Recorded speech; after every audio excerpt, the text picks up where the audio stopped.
how could we make an entire video about victory royales from Group 1 without including that 1v3 clutch from Donnie? Throughout this season, Donnie has struggled to find a trio that fit, only making one divisional final all season, so decided to join forces with Mason and Chance for their play-ins. After a rough day at the office in the group stage, and not even being close to the top 5 to qualify for Grands, it looked like Donnie was going to have yet another disappointing tournament. That was until Game 4 came along. Throughout the entire of this game, they played Storm Surge really well, picking up damage as they were rotating out of their drop spot, and getting a couple of eliminations in the mid-game to top up their heals and materials going into the endgame. Because of this earlier work, they were able to be a lot less aggressive in the early stages of endgame when it came to damage and refreshes. When the 10th zone pulls back through the old builds, they can use all of those extra heals that they gathered from the earlier eliminations to tank Storm and get to the front side of low ground using splashes to heal. All seems to be going well until Chance goes down in the 11th zone and Mason also falls while trying to take height in the 12th zone. Now, as a solo, the pressure was on Donnie to break this run of subpar performances this season and push for a Grands qualification. Trying to hold on with the materials that he has, Visuals goes down above him, and thankfully for Donnie, he actually gets the elimination credit and the siphon. Now dropping down, he can take out the first player of the remaining trio, hit an incredible shot on the second player, and use the siphon game to stay in Storm and close out the win as the third opponent goes down in the Storm. Topping off an incredible solo clutch from Donnie, propelling his team into the Grand Finals. For more incredible action just like these two wins, don't miss Groups 2 and 3 this weekend.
What is going on, Fortnite fam? Welcome back to the FNCS. We saw EU, we saw their games in heat number 2, and now it's our turn. What is going on? Who is going to be playing? Well, we'll break all of that down and so much more as we get ready to kick off the first game. Want to bring in our analyst. You know him, you love him. It's Kelly Link. It is Vivid, and we have so much to break down because a lot has kind of happened and will happen today. So first off, in case you missed it, Lyon. We're going to Lyon, France for the Fortnite Global Championship. It's going to be amazing. How are you guys feeling about that? I'm excited. I'm ready. We all already know just how crazy the French community can be, and to have them there in their home country, I think it'd be really exciting to watch. FNCS happened so fast, right? We had those couple months break. It's like, man, like no FNCS. We come back, boom, announcements for globals, booms. We're already into group number 2 today. It all just happened so fast. Very, very excited about France, though. That's right. That's right. All right. So let's talk about this. Our group number 2 is stacked. There is so many names to break down here.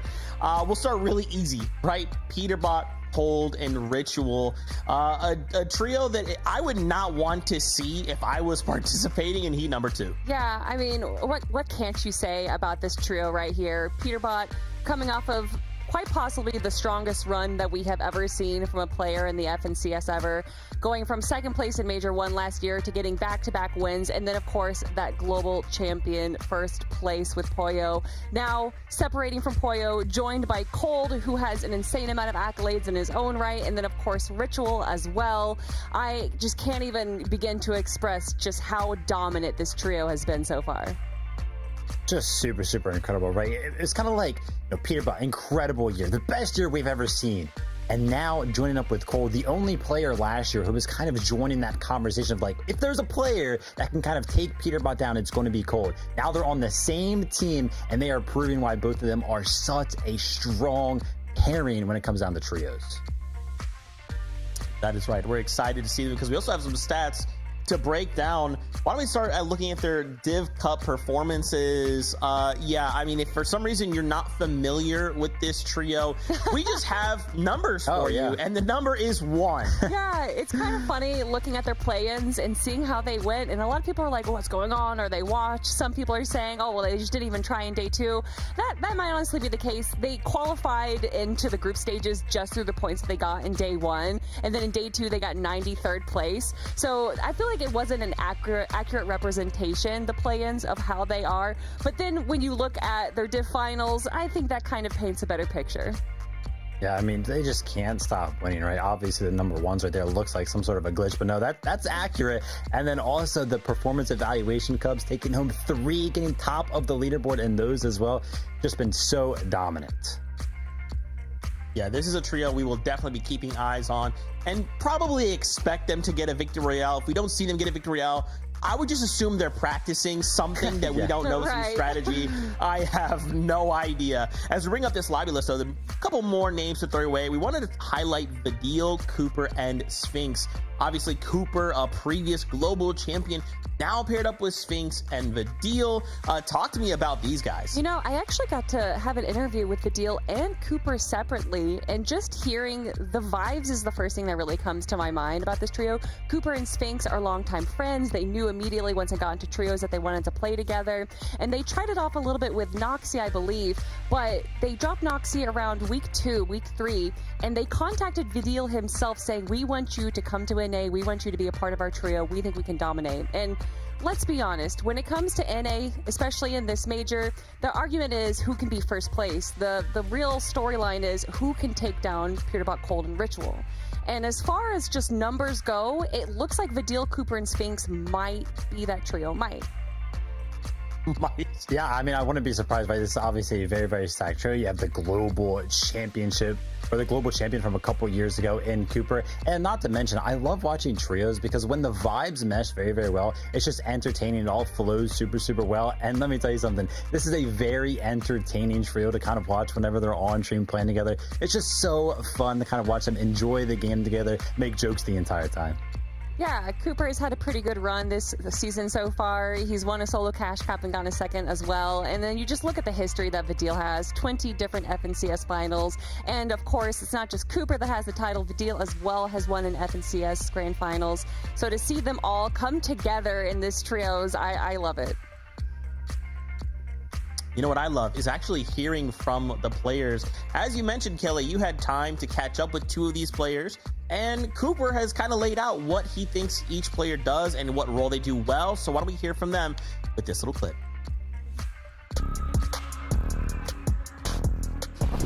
I'd say the roles throughout my trio, Sphinx is the IGL. He's been an IGL for a very long time, very good experience. I kind of fill in as like a good support fragger role. I kind of switch between the two. Whatever Sphinx needs me on, I'll be there. That's kind of me. I just kind of listen. I do my thing. And I'd say Vidil also kind of fits under that role, support and fragger. I'd consider Vidil more of a fragger though. He kind of is the guy that makes those plays, the game-winning plays. And but when Sphinx needs us on him, we're always there. Always thankful to hear from the players, kind of get their insight, and thanks to you, Kelly, for spending time with them and asking them these questions. So we obviously have talked about 2 duos. Let me bring up that lobby list. There's a couple more we wanted to highlight because then again, this lobby is just stacked. It's absolutely crazy. Muzz, Yapko, Rise. We wanted to highlight these guys because this is a trio that just recently formed. But I feel like, Kelly, you would probably call this like an international trio. I mean, yeah, of course, you got Muzz, originally from OCE, and then going to NA East, which eventually became NA Central, and then you got Jatko, the Polish player, bringing it down, and then, of course, Rise, who had such a tumultuous year last year, almost winning Major 1, and then splitting from his longtime duo mate of Iamzo. But I really like this trio. Yeah, they're somewhat new. They formed, I believe, week 4, week 5, and we've already seen such a great style from them, really playing through consistency. I don't know if they're going to be getting the Victory Royale today, but I definitely think that this team is going to be walking away in the top 5. I'm always a big favorite of like experience and how many hours a trio has. So I like the fact that you kind of pointed out that they're recently formed, right? The whole drama with Clix, Rise, and Muzz, that trio not really working out. But, on the flip side, we got Muzz, Rise, Yapko, Clix, Bam, and Mugen and Yamzo out of kind of like that whole shift. And I really feel like it worked out very, very well for both of those trios. I mean, both are doing very, very well. And this trio is going to be a favorite to qualify for sure in the finals today. Okay. What about one more trio? One more trio to like toss the name, into the ring here. Why not Aviv, Bugha? And I don't even know. Maybe Threats. Does that sound like it could be something that we might be worth talking about? It's actually quite interesting. Bugha technically is the reigning trios champion, not just in Chapter 2, Season 8, where he won with Muzz and Miro, but also the Grand Royale, where he won with Miro and Dukes. And Bugha, he's just a staple of competitive Fortnite, has been competing at the top for such a long time. But the question on everyone's mind right now is Bugha locked in?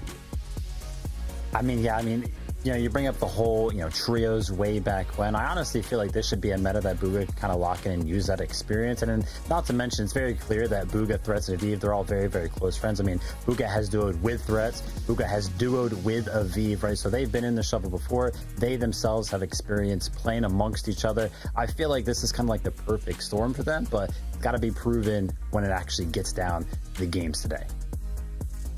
That's right. We're getting closer. So why don't we take a quick little pit stop here? Let's introduce your casters. It's Jacob PR and Monster D-Face. Thank you, Zeke. That's right. I'm going to say what the entire community is thinking. We are ready for Group 2 here, Jacob. Obviously, the roster. What a great set of teams to look at. Yeah, you talked about how experienced, how stacked this lobby is. 291 FNCS finals appearance in this lobby. Let's talk about this season. 329 finals throughout competitions this season alone. I think calling it stacked is a little bit of an understatement. Yeah, definitely. And then you have all those other, let's call them auxiliary teams, right? In the bubble, Sparebow, Veteran, obviously Sinetto, Skittles, Chimp, right? Like all these other trios that are, of course, landing at major POIs. If you look at the history of the teams that are qualifying right now across all the regions, they're coming out of named drops. Group 2 couldn't be better, obviously, for us to now watch. So I'm excited for this. No, I'm definitely excited as well. Anything can happen here in Group 2 of the FNCS, but we could talk all day, Monster. Let's go and throw it back into our analysts so they can break down more of what we're about to see. Sorry about that. I was lost in Jacob's eyes. Okay, anyway, let's keep the ball rolling here. So obviously, this is heat number 2. Last week, we got to see heat number 1, which is kind of helpful, right? Because we can take some of that data and then kind of bring it on over to heat 2 and go, okay, what are we expecting that consistency to be, right? And we can use those numbers to kind of help indicate, right, Vivid, where do we need to be at the end of this? Yeah, exactly, right? Everybody playing in group number 2, group number 3, everybody watching amongst these groups, right? We already saw group number 1. We have something to kind of expect. And here are the top 5 teams, consistency-wise, that qualified into finals. And 4 of these teams are actually very, very similar in a pretty cool stat that, me and Kelly kind of dug up and kind of discovered. And that stat is actually going to be that 4 of those 5 consistent teams actually stayed in the top 5 throughout all of the games in Group 1. All 5 games, they were in the top 5. So I thought that was very, very cool, right? We can kind of use that to maybe make some predictions today. Teams that are doing well earlier on, that are already top 5, we can kind of expect them to qualify through. But another interesting stat was that pop-off winners. Teams in the top 10 winning a game, there were 0 in group number 1. So what does that mean? All of the victory royales in group number 1 came from teams that were not necessarily doing well on the consistency leaderboard. So you can kind of look at all of the qualification spots in group number 1 and be like, wow, there were some serious clutches that happened. Oh, yeah. I mean, you have the Donnie 1v3. You have Cease, of course, clutching it up, getting enough points in the final moment to get his team into that 10th place spot. But obviously, there's a bit of a difference between Group 1 and 2, as we heard MDF and Jacob said. I mean, it's a difference between 3 titles in the FNCS for Group 1 and 15 titles between all the players here in Group 2. So I think they're a bit more experienced, and I don't know if we're going to be seeing kind of the same situation this group. Yeah, I mean, no doubt it changes from group to group, but I'm happy that you kind of brought up that Cease clutch, because that's something that I also wanted to look at, because I feel like it's important to know how big of a clutch that Cease pulled off. So when we go into kind of like our final game of the day today, we can maybe use this clutch as a merit to be like, okay, these teams that are, at this point on the leaderboard, do they have a chance to qualify through the consistency leaderboard, or are they going to need a victory royale? First and foremost, though, I mean, we got to give a huge shout out to Cease, because this clutch was incredible. An old guard in the Fortnite competitive scene, been playing for a very, very long time. And, sometimes the older guys, the mechanics, they kind of washed away a little bit. They're hard to kind of pick it back up, but Cease proving that some of that is still there for him.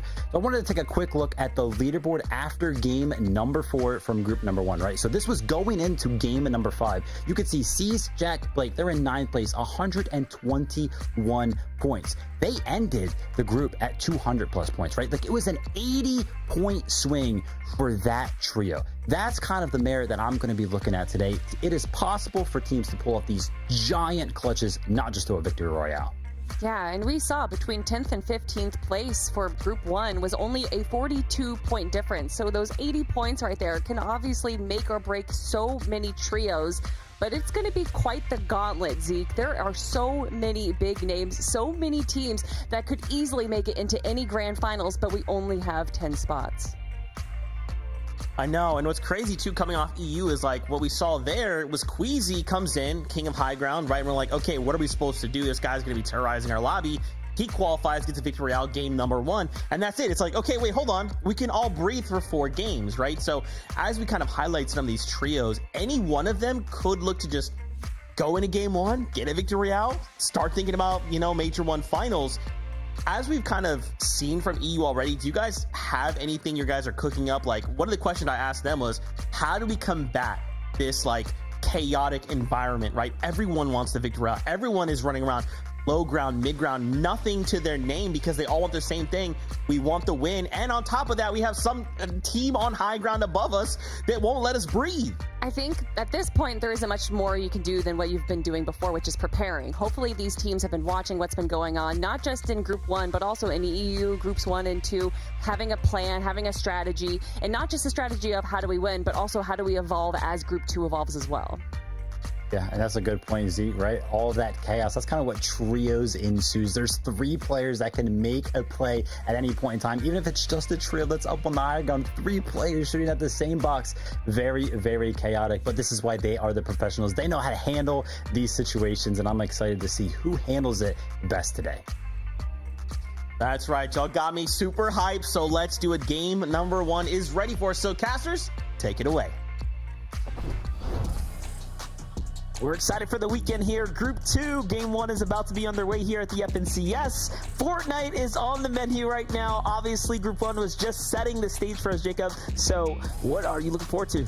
I'm honestly looking for some underdog stories. We talked about how stacked it is at the top, the players with experience, but let's talk about those underdogs. Let's see somebody today that has 0 finals experience make it into the finals at the end. That's what I want to see, Monster.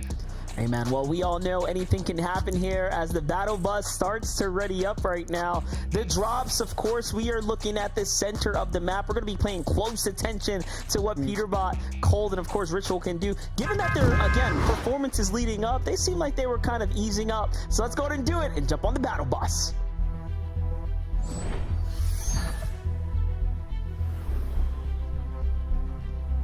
All right, Jacob, here we have it. Game number 1 is right in front of us. This is where things get exciting. We only have 5 games, right? So every single round is going to matter so much, not only for the overall standings, but of course, who will win and go straight to finals right now. That is what we're going to be looking at. There are teams being contested all around the world, and we get to start with Glow Squad.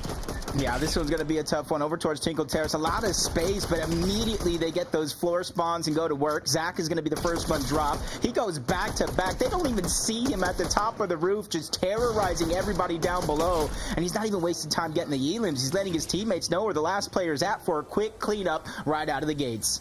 Big eliminations here at the Twinkle Terrace. A quick set of points there. That's exactly how you want your drop to go down. Day, Glow, and Wick CR, they're playing very, very well. Meanwhile, on the other side, a fight's already concluded. A team is just now landing at the Demon's Dojo, really showing you that the battle bus will, of course, affect your drop in the action here. Pressure's on right now as Circus got CR right behind the tree, and it's going to be a quick elimination. And another full team now quickly wiped here at the Demon's Dojo. Last week, the Demon's Dojo was one of the most highly sought-after draw spots, right? And for good reason. We already know that there are plenty of upgrades to pick up here, but more importantly, those major medals, of course, and the mythic items you can walk out of here with. Yeah, it's definitely very, very important. And you spoke about last week, as these games go on, Victory Royale winners are no longer in these lobbies. Spots will open up. We expect to see teams switch it up, but the fan favorite, the team that you almost expect to be in the FNCS finals this major is Cold, Ritual, and Peterbot. And you can see Flooded Frogs. With the changes that came to Flooded Frogs, they said, Brutal Boxcars, let's get out of there. Let's go to the new BOI, the new overpowered one that they just claimed. And you can see there was only 2 people there because they command so much respect, so much space to loot up elsewhere as well. Here's a team we didn't really get to talk about a couple of moments ago, but come on, let's be honest. Diego, Possessed, we've seen them in many finals lobbies before. They're going up against Maniac, Drastic, and FX Line here over at the Shogun Solitude, and a very tough fight right now, I would say, for Maniac and company here, given that, again, they're going against very, very experienced teams. It does seem like Diego's trio is set up for success right now. Shields are looking pretty solid, and they have a bit of high ground here to work with. Yeah, just kind of looking at the drop maps, I know it's just kind of like a guess, like an estimate of where teams are going to drop, but Diego, Possessed, Ralph, they were the team. Honestly, they thought they were uncontested. They thought it was free out here, and then you get a surprise contest, and then this is one of those spots on the side of the map. There's not really a lot of metal. You got to rotate down into so many different crevices to get to the next part of the map, so I do love the play they're making to disengage. Don't put everything you got here in game number 1 in a risky off-spawn fight. Yeah, it just shows you the difference, right? Different contested drops. If it ends quick, you're good. If it's going to get dragged out, you want to go ahead and move on sooner rather than later before you get punished and put in a worse off situation. Japco, Muzz, and Rise, we've highlighted this team so much, right? Just given that, of course, we saw the swaps. Clicks, of course, once being a part of this trio, who's now found himself in the finals.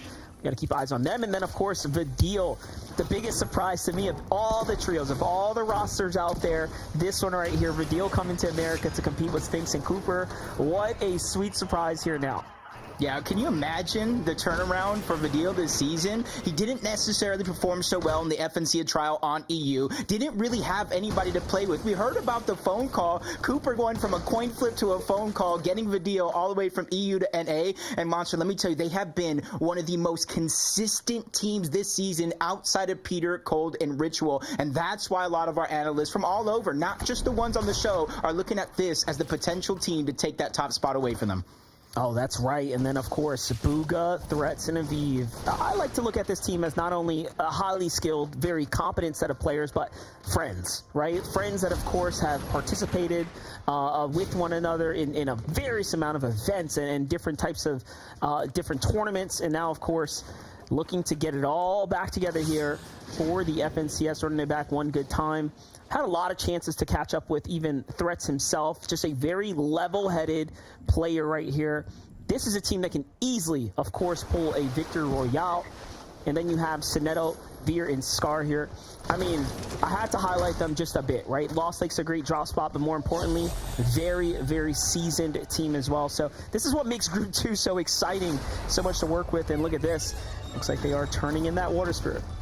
Yeah, my only real question is how a lot of these teams that are uncontested are going to kind of set up, start to get their surge. You can see a real priority on looting, getting your materials, getting your resources. That way you can. You see him kind of letting his 2 teammates. You see them in the minimap push a little bit towards the south. They know Surge is going to be in their head. You see the stat right there, around 1,700 damage to stay above Storm Surge all game. And that's why you see his teammates trying to be proactive to get, even if it's a little bit of Surge early on.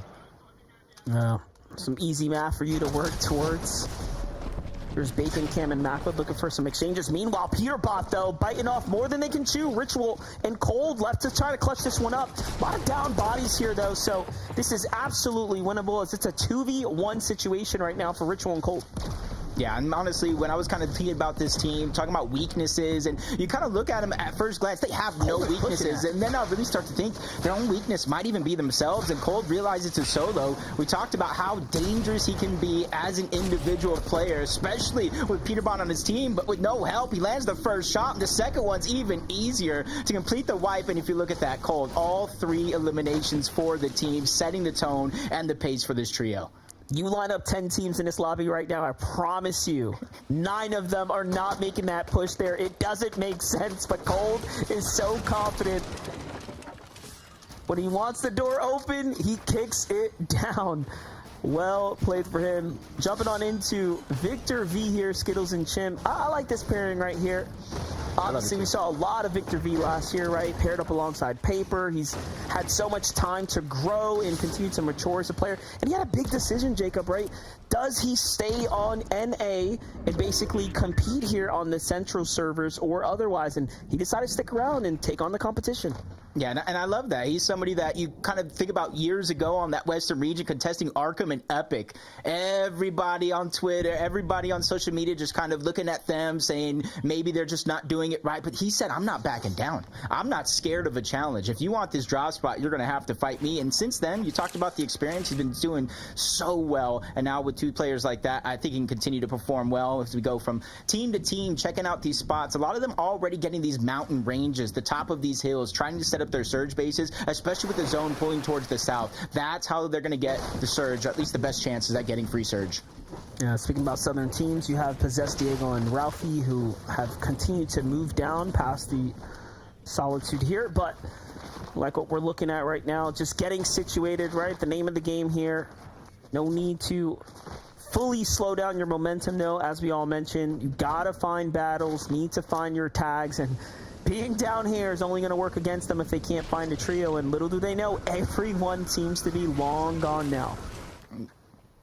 Almost seeing the results of what happens when you're contested and don't fight it out. Where they're rotating now, a whole team already lands there, so it's already looted.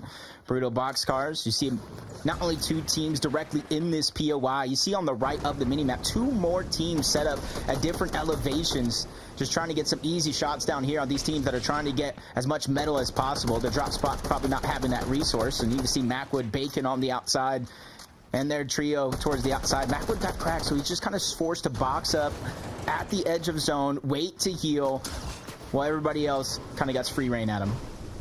Yeah, it looks like both second there, pinpointing Macwood's bad positioning here. They're on the outer edge of the zone. It's going to cost them some extra mats to edge their way in. Meanwhile, Joji playing a super wide spread here, taking full control of this general area here with Nerface and Aaron. I like what they have going on. Seems like Joji's got his team farming up the material count for whatever they manage to invest here in this game. And even though Joji's going to have to rotate, I love this position. This is how you're going to get a lot of that surge coming from all those teams that are rotating from north to the south. But if you look, he has the Fury assault rifle. Compared to the Hollow, it's going to be much, much harder for him to try to get the shots that he needs. But that's why you see him and his 2 teammates kind of spread out towers in 3 different locations to try to cover more ground and try to get more lines of sight on enemy players. You can take a look at some of those players right now, but here's over to the Warriors watch. SMT's Caliper, Ziggy, Eduardo also set up for success. One thing's for sure, Oni Mask being picked up by every trio that finds it here. Its mobility being the key to, of course, success here for most. Ziggy, though, looking a bit worse for wears. Here's a team that's seemingly gone through a bunch of heals, so their drop not really yielding much for the trio right now. A bit of a scrappy turnout for them. It's just tough trying to rotate out from some of these POIs. I talked about the different elevations. But with the zone pulling towards the south, that's where a lot of those teams that were able to get some of those mountain ranges, we kind of look at the one towards Brutal Boxcars, even though it's not going to be in the zone, towards Floodgates that have many mountains there, and even towards Mast at the bottom of the map where Video Cooper and Sphinx, there's going to be a lot of positioning that these players are going to try to beat players to the punch. And then you see on the other side of the coin, everybody else that's rotating out is going to have to be a little bit more risky, trying to fight while rotating into the zone in order to get their surge, a risk that they're hoping will pay off. That's a big opener right there for Kaz's trio right now, as they have the high ground and they're forcing that team into another one.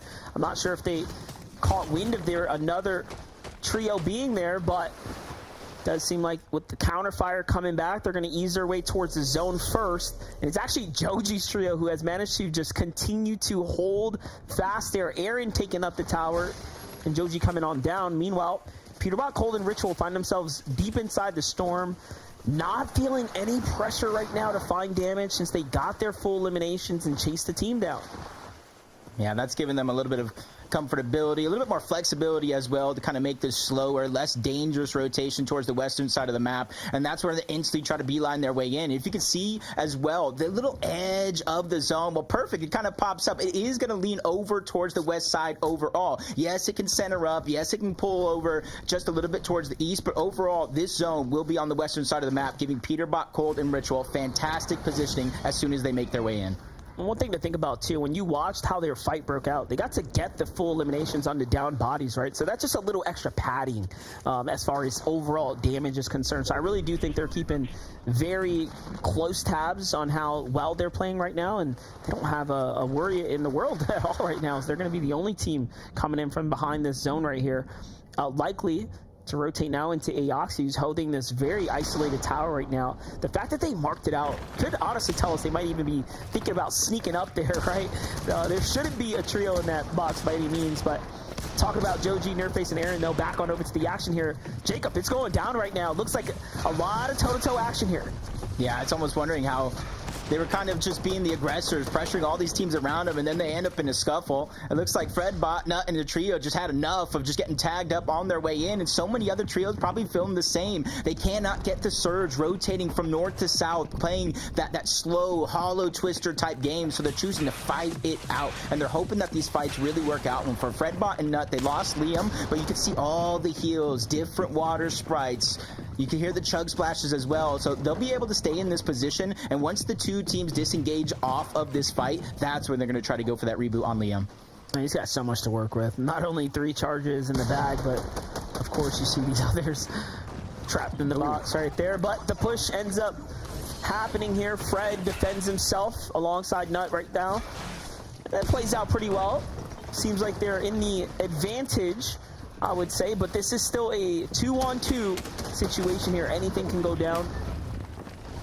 Just looking for a mistake, looking for an opportunity. Joji feels the pressure starting to push in from the trio up above. Also looking in. There's just so much happening right now. And there, finally a team moves out, but in come Skittles and Chimp here potentially in the distance as well. Their saving grace right there is a whole nother team that looks like they got distracted on a duo was hounding this surrounding position, trying to get some easy surge, and now they're the hunted. You see on the outskirts, just above, Victor V, Chip, and Skittles. They took an opportunity. They got some good damage, and it looks like they're going to try to follow up on it, but considering their resources right now, they still have to make it to zone and even rotate further towards the south, likely in this next pool. They're going to choose to disengage and try to play the smart game. Oh, Victor was thinking about, of course, avoid only masking off to the side, but no, instead his team's going to wrap back around a little bit more directly into the safe zone now. And they need to stop and potentially heal here, but there is just so much happening. All pressure's on. It seems like they got a knock from Liam straight out of the sky from the pickup there. They are not going to get the rewarded elimination credit here, given that the pickup is going to happen, but still good damage for them. And that's the difference. Look, it's keeping them in the game quite literally right now.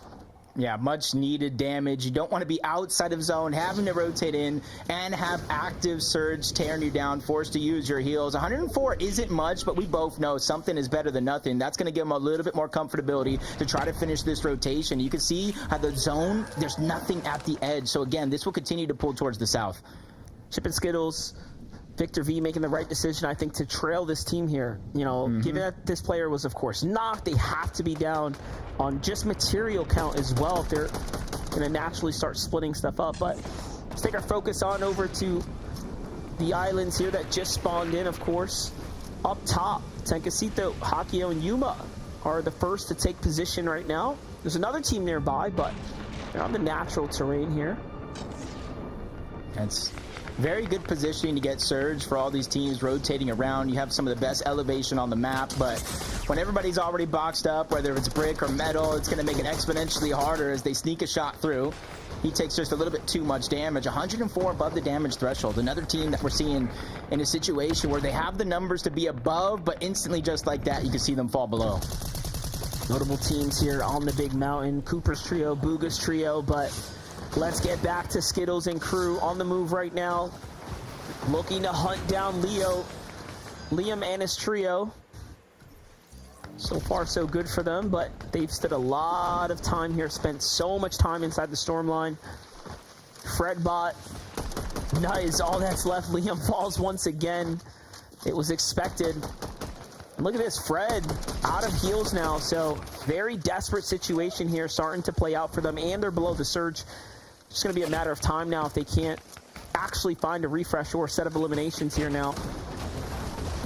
And where they have to rotate is just so stacked. Two teams directly there, two more on the outside, 4 total watching this direction. And since they're outside of zone, shooting to get surge, it's like an alarm. Everybody knows they're back there. Everybody knows they're suffering. So that could be their chance to really take advantage. You see the shots continue to get fired out by Victor V. Skittles trying to pressure them because they too are down on surge. They were just one of those teams towards the outskirts of the map all the way towards the north that didn't really have anybody to fight off spawn, and now they're stuck in this situation. Look at that. Storm Surge turns on.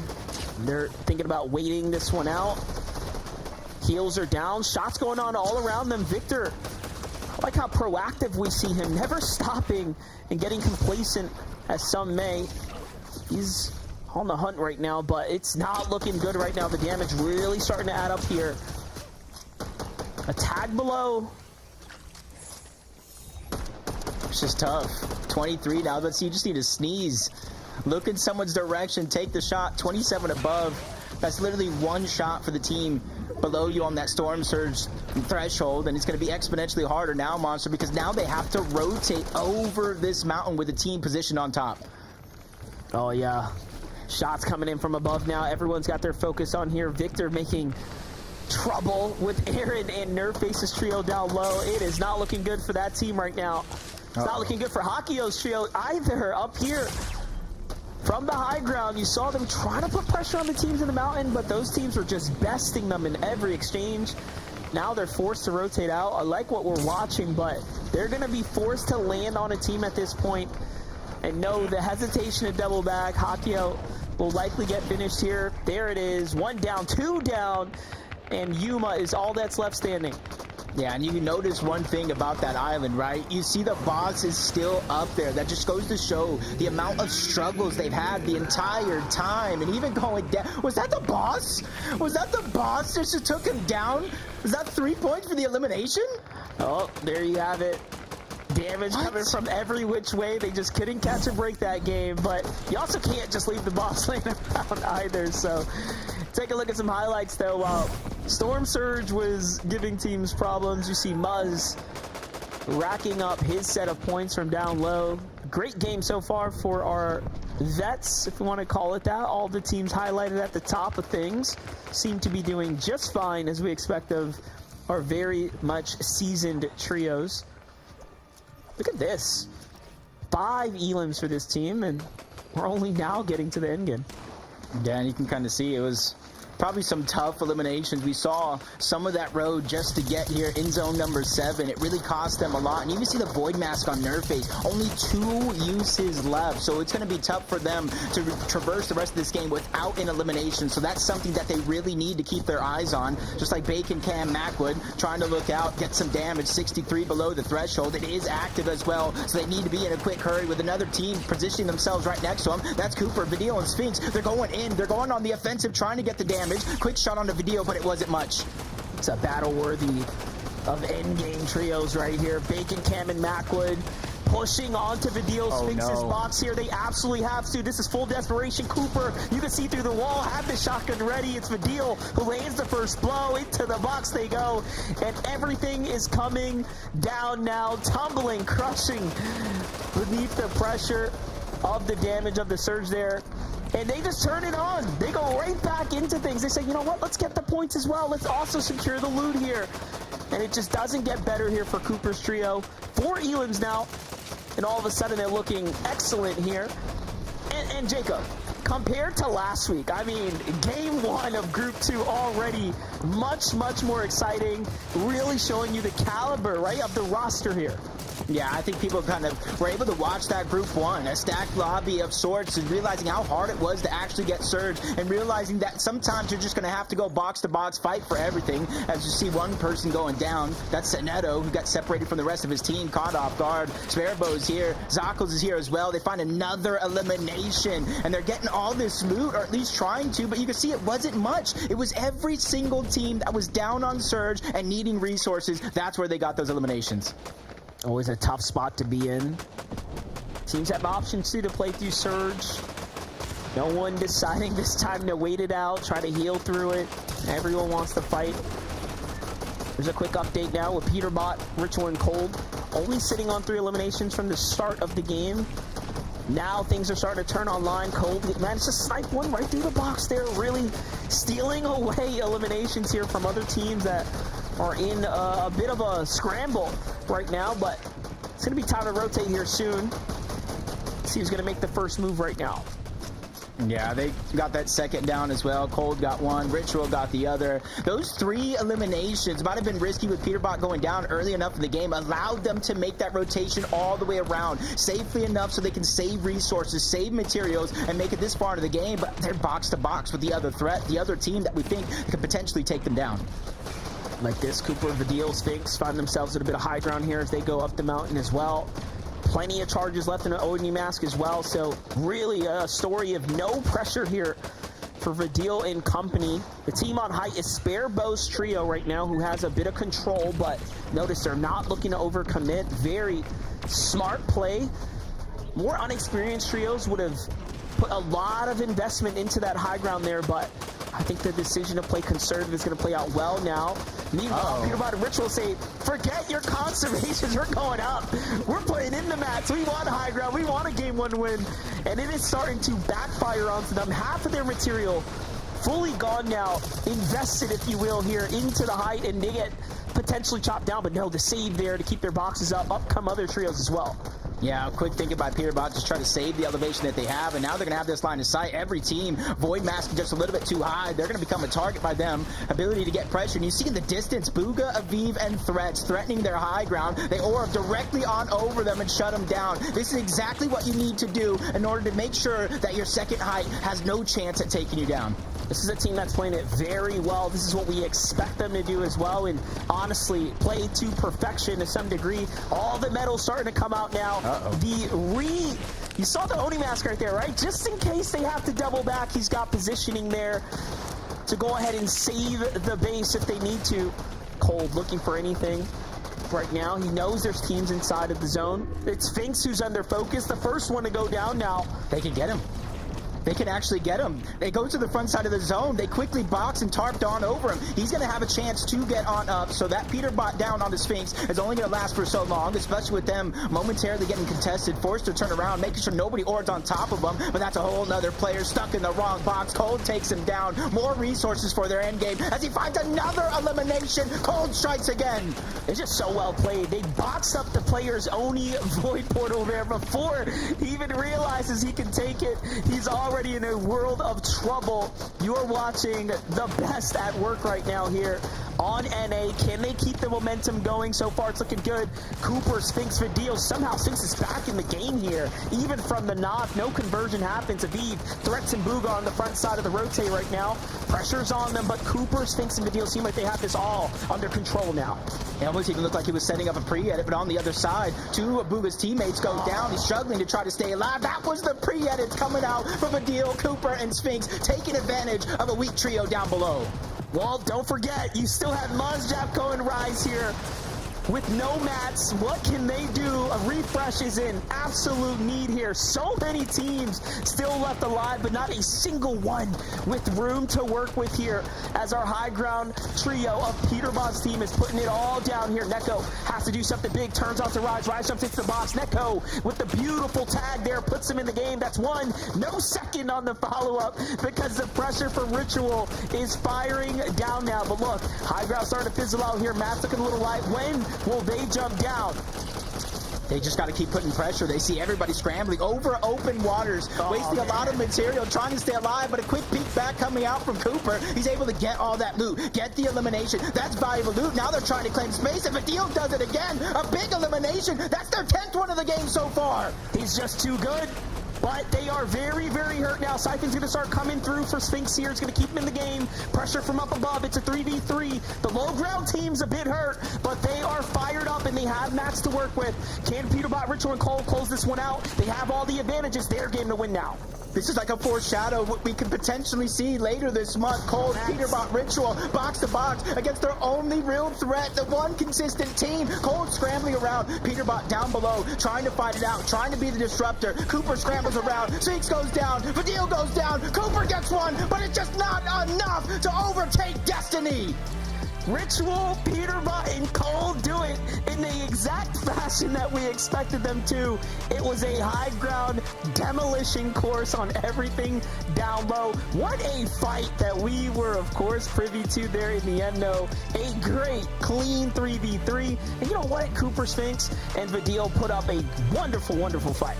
Yeah, we had so many of our juggernaut teams in the end. We had Booga and his trio. We had Cole and his trio. Cooper and his trio all fighting it out to the end. I talked about it being foreshadowed of what we can see in the FNCS Major 1 Finals. But it's Cold. It's Peterbot and Ritual. A little bit of a slow start. 3 eliminations, but that's exactly how they like to play it out. I couldn't even believe Sphinx got saved there as well.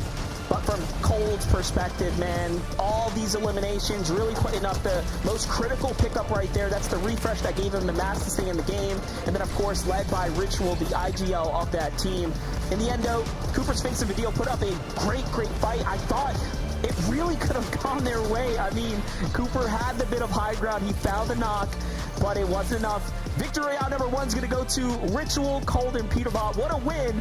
Let's get some words from our analysts. Oh, okay. So what you're saying is we just got to see the fight that we all want to see really, really bad and wish we could see every single game. But Peterbot, Cold, and Ritual just decided, let's just win game 1, and now you're not gonna see us until Major 1 Finals. Goodbye! You know, I feel like that's exactly what we needed to see from that trio, though. Everyone was kind of wondering what happened in play-ins, but then we already knew that they just weren't putting in the effort that we saw from day 2, and that effort came back fourfold here in this first game, absolutely stomping the competition. And honestly, Vivid, it was a masterclass on how to hold height from this trio. Super, super clean, right? That 9 zone pulled up the hill. They immediately all teleported up there. They kind of got that elevated position just a couple of layers below the team that actually had the higher ground on that hill. And from there, it was all said and done. They got the higher ground. They were able to get eliminations, hold on to it, and clutch up the 3v3 against the other strong team in the lobby, right? Like, this was just perfect. To me, what really impressed me was how they were able to save all their mats, making sure that they were just TPing from one height to another, being able to just be able to control that, because when you see these teams take high ground a little early, they run out of mats, they become a lot more vulnerable, but that was not the case for Peterbot, Cold, and Ritual. Coming down here, it looked like there was a moment where it could have been Fadil and Cooper's game, but of course, it goes to the way of Peterbot. It was close. It was close. Unfortunately for us, that means we will not be seeing this interaction again until likely Major 1 Finals, but that is okay. Peterbot secures himself their spot.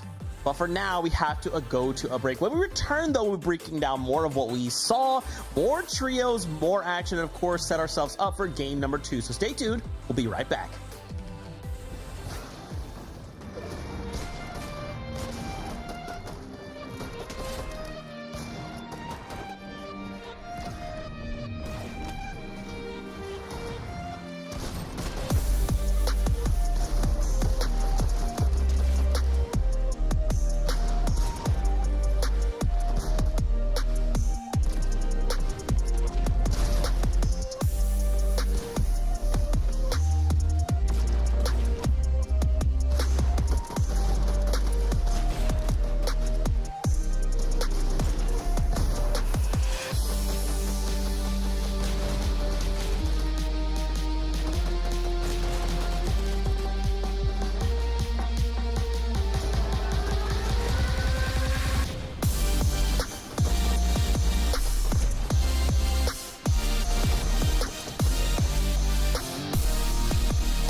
What's going on, everybody? Welcome back to the FNCS game number 1.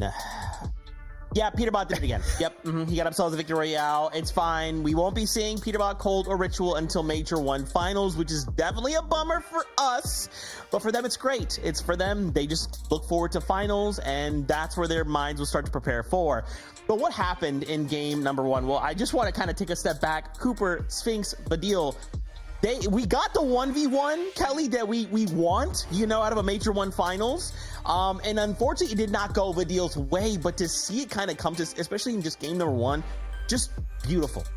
Honestly, I think they're incredibly proud of themselves, not only being able to kind of hold their own against the strongest trio in the region, but to like potentially steal away that first victory royale from them. Badil, Cooper, and Sphinx played the mid ground so well. They were really aggressive, really smart when to peek out and take a lot of this loot that we're even watching right here. So they were constantly just fully stacked up. Even when Sphinx was down, they were so synergized that they're able to bring him back up as if he was never knocked. Yeah, I mean, it was still an incredible game, just like you said. And the thing that I kind of want to highlight here is actually the positioning, right? We saw Badil, Sphinx, and Cooper pretty much playing that low ground front side that I think is just super, super good in trios. And when you have a mechanical team like this that can find those solos that are kind of running around trying to avoid all of these shots, and they're able to just box them up very, very quickly, right? It just leads to more eliminations, more mats. They can keep themselves very, very healthy. Love the low ground playstyle when it comes to trios, and I think they played it very, very well right there and just had so much domination on the low ground. That's why they had such a good performance. And I love, too, that Peterbot, right, when they're up on the high ground, they're kind of pushing everyone else on that mid ground down, right? And that's what Cooper, Sphinx, and Badil want. They want more opportunities to find frags, to find refreshes, rather. And that's exactly what they got. Now, again, Peterbot, we won't be seeing him again, so I'm curious to see how this kind of unfolds without them in the lobby. But another trio that did really well, Yapko, Rise, and Muzz, we highlighted them at the top of the show, and they did come out with a pretty strong showing, but we still have 4 more games to go, so I'm kind of curious to see as well, without this Peterbot looming, what can these guys do? What kind of things can they bring, or maybe even force the lobby to do? I mean, it definitely opens up more opportunities having the strongest team get out immediately in game number 1 here. But I don't think Rise, Muzz, and Yapko are going to play too differently than what we saw from game 1. Muzz did go down a little early here, but honestly, they were playing it really well, even down a player. Yapko and Rise kind of sticking to the low ground, and again, doing what we saw strategy from Badil and Cooper, sticking to that low middle ground, peeking out and grabbing these eliminations for the refreshes. Yeah, I think where they kind of got caught up there is that point that kind of Zeke made, right? Peterbot, Cold, Ritual, they're on the high ground. They're pushing the entire lobby as close to the same layer as they possibly can. And Muzz, Yapko, and Rise, they were kind of that big name team that found themselves in mid ground. They didn't have that low ground because Badil's team had it. They didn't have the high ground because Peterbot's team had it. So they found themselves in that mid ground. There's too much pressure from high ground for them to kind of handle. They lost the rotate going into the moving zone right there, and that's kind of where they fell behind. But still, very good game for them at 5th place. Yeah, okay. So we still have 4 more games to go, right? So how do we see this going? Do we just kind of start going down the list like, okay, all right, Cooper, Sphinx, deal, you guys get game number 2. Yeah. All right, Rise, Japco, do you guys want game number 3? Booga, you guys want game number 4? Like, what's about to happen? It'll be interesting to see if what we saw from Group 1, where the first team won, the POI became opened, and then we had 3 separate trios try and land over there. And this is now Flooded Frogs, arguably the strongest POI in the game. So we might see some new trios try and hop over there. Definitely worth waiting for, right? It's always kind of important to note that, you know, since the winning team is not a part of the early game anymore, that opens up that, but they're also not a part of the end game anymore. And whenever that kind of happens with Peterbot in the lobby, higher ground seems to open up a lot too. So I guess the question for me is going to be, who's going for heights? Interesting. Okay, I like it. Lots to kind of marinate on here. So why don't we get right back into the action? Monster D Phase, Jacob PR, over to you. Game 2 coming up right now, Monster, and it's already proven to be an exciting one. And if you think back to what Vivid said before the show during the pregame, that it was the top 4 teams in that consistency that were able to remain inside of that consistency, earn their spot in the finals. So now I think when it comes to consistency, the game has actually started. Yeah, there's a reason they were highlighted. We had to talk about them. And again, why Group 2 we knew in particular was going to be nothing but fireworks, right? Truly an explosive game right there. Love to see what we saw from Vidil in Trio, though. That was the, again, crack of greatness coming through, right? And again, this is setting us up for the finals where, let's be honest, they're going to make it at this rate with how many points they're earning. And a team like that can have so many points. They're going to be hard to beat. They could give our number 1 teams a run. So let's jump into game number 2 now here.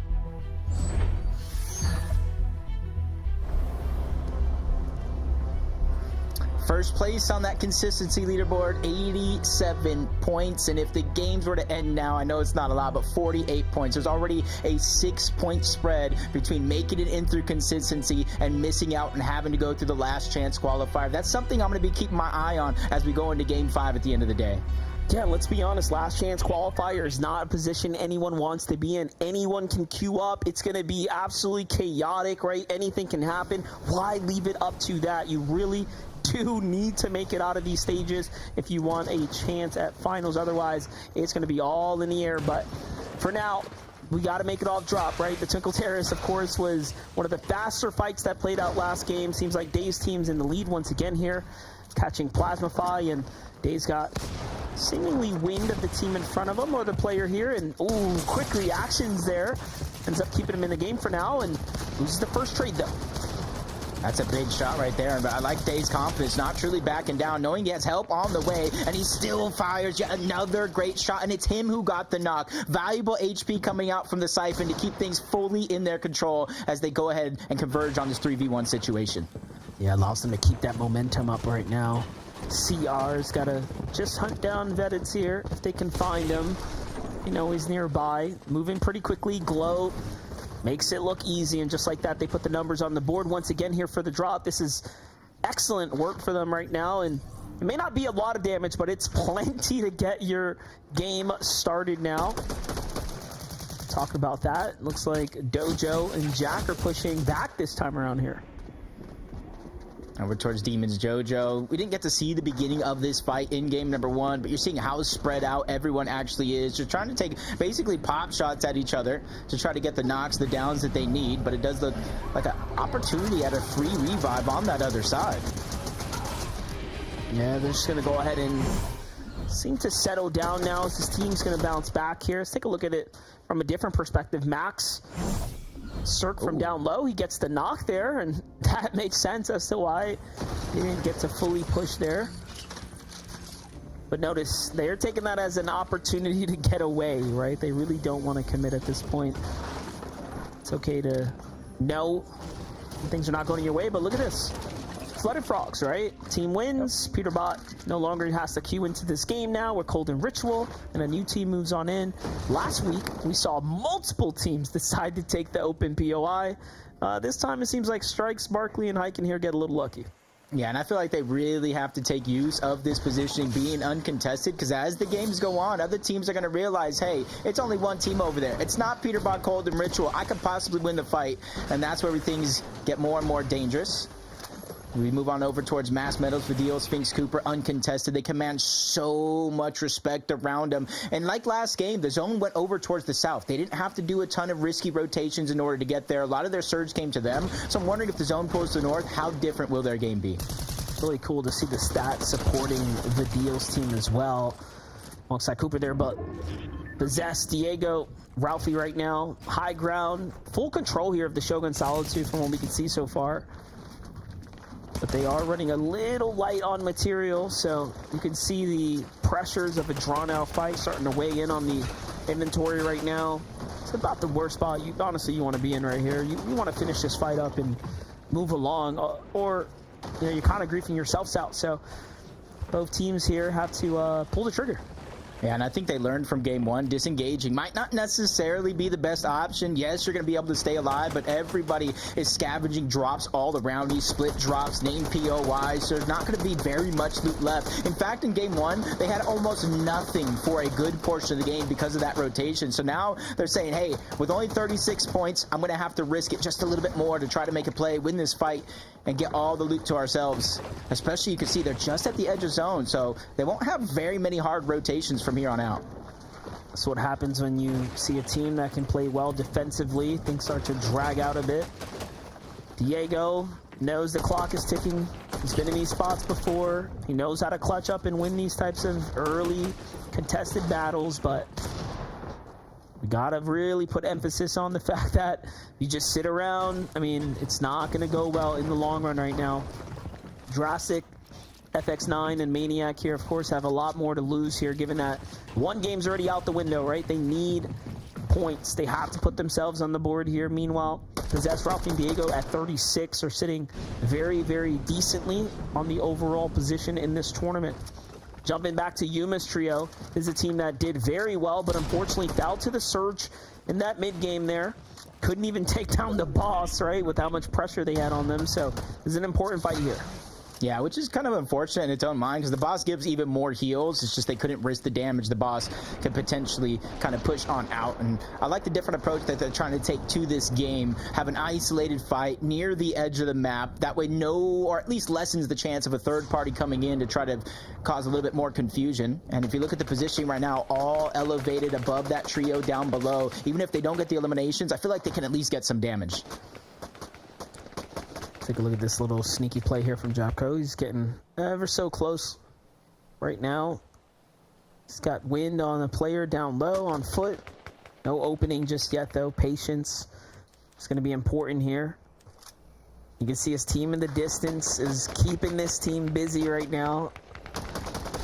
Oh, these are some risky builds. There's Jixie catches him right there. Okay, so unfortunately, the lurk does get called out. Smart play, they, to notice, right? Say, hold out. There's someone not in this other team fighting back right now, so he was just watching the flank there. And it ends up working out. They miss 100% of the shots you don't take. Yapko is just trying to create an opportunity for them to not only get free surge, but potentially get those eliminations. As we tune on board, Booga, Aviv, and Threats making it far into that last game. Just unfortunately not really able to put up eliminations. I think it was 10th place with 3 elims. So really kind of missing the mark just a little bit. But in terms of consistency, right now they're only down 12 points. So this is a good opportunity here in game 2, especially with the zone hovering over in their direction to get some early surge so that way they can try to move up the leaderboard. That's right. You can see the use of the Connect Blade, of course, coming in handy there too. Speeding things up. It's a great spot to have high ground as well. They should have plenty of opportunity here to continue to fish for tags. In game 1, we didn't really see them have any problem with Storm Surge at all, so their strategy seemingly sound so far. Meanwhile, Macwood, Cam, and Bacon playing something very similar, albeit they're playing very different angles. So this is full coverage here on their outer zone, but the zone is actually going to work against their positioning right now. Bacon has the best spot so far on the team. Let's see how it plays out. Yeah, it almost makes you wonder how they're even getting here as fast as they actually are, because they land at pumped power. Usually it's the Brutal Boxcars team, because of the loot that's spread out on that mountain, that gets it to themselves. They're able to set up. So I can only imagine maybe it's the contested fight or the need for metal down below that's kind of given up very, very good positioning.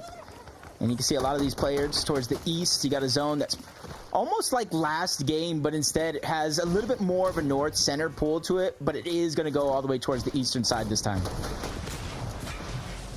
GFX crash out on the move right now, but Zerxmiro and Sloth in the fight right now inside the storm here.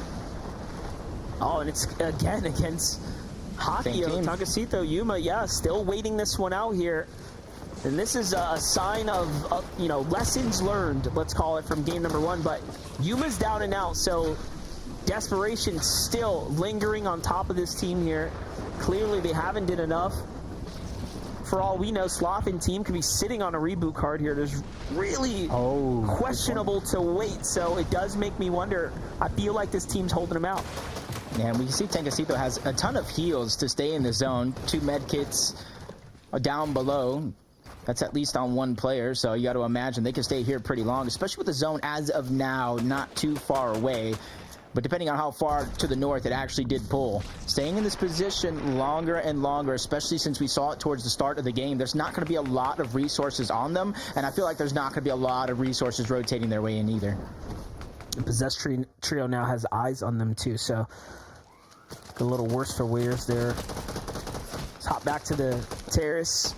Fred, Liam, and Nut right now. A bit of a standoff. 4 trios in the vicinity here, so things are getting a bit messy as the zone continues to pull further and further along now.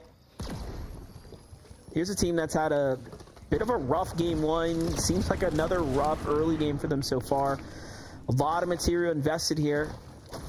This is why they're going to look to dip out, try to get what they can to replenish up the reserves here and bounce their way back into their base. Oof. It's just the risk you take trying to farm up as much as possible. And a whole nother trio is just coming down towards Fredbot that he needs to watch out for, especially considering he is separated just a little bit farther than I would like him to be from his teammates. But you see a Void Orb will fix that in an instant.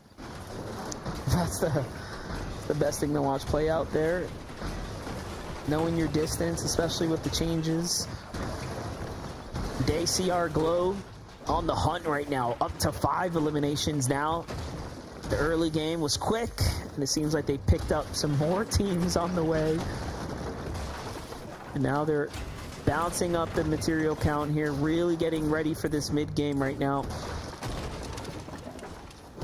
And their rotation as well, I think just west of Night Shift Forest. And Night Shift Forest is that the purple trees you see in the minimap just to their left, so they quickly beelined it over towards this side of the map after getting those eliminations. They're trying to, I feel like, focus just a little bit on their rotation, knowing that a few more teams are going to have to rotate in their direction if they do need just a little bit more surge. As we move on over towards Seaport City, not too far away from where Muzz, Yapko, and Rise actually do land. You see they get a lot of metal. They're just trying to scavenge whatever loot they do have left. But take note of what Muzz actually has in his inventory. No mass. He's actually using the kinetic blade. Sometimes you got to take what you can get. But the big thing is the fishing rod. You have about a 50% chance to pull the shield fish out of the water. So as long as him and his trio position anywhere near even a little bit of water's at, they can instantly get a lot of their resources and shields back.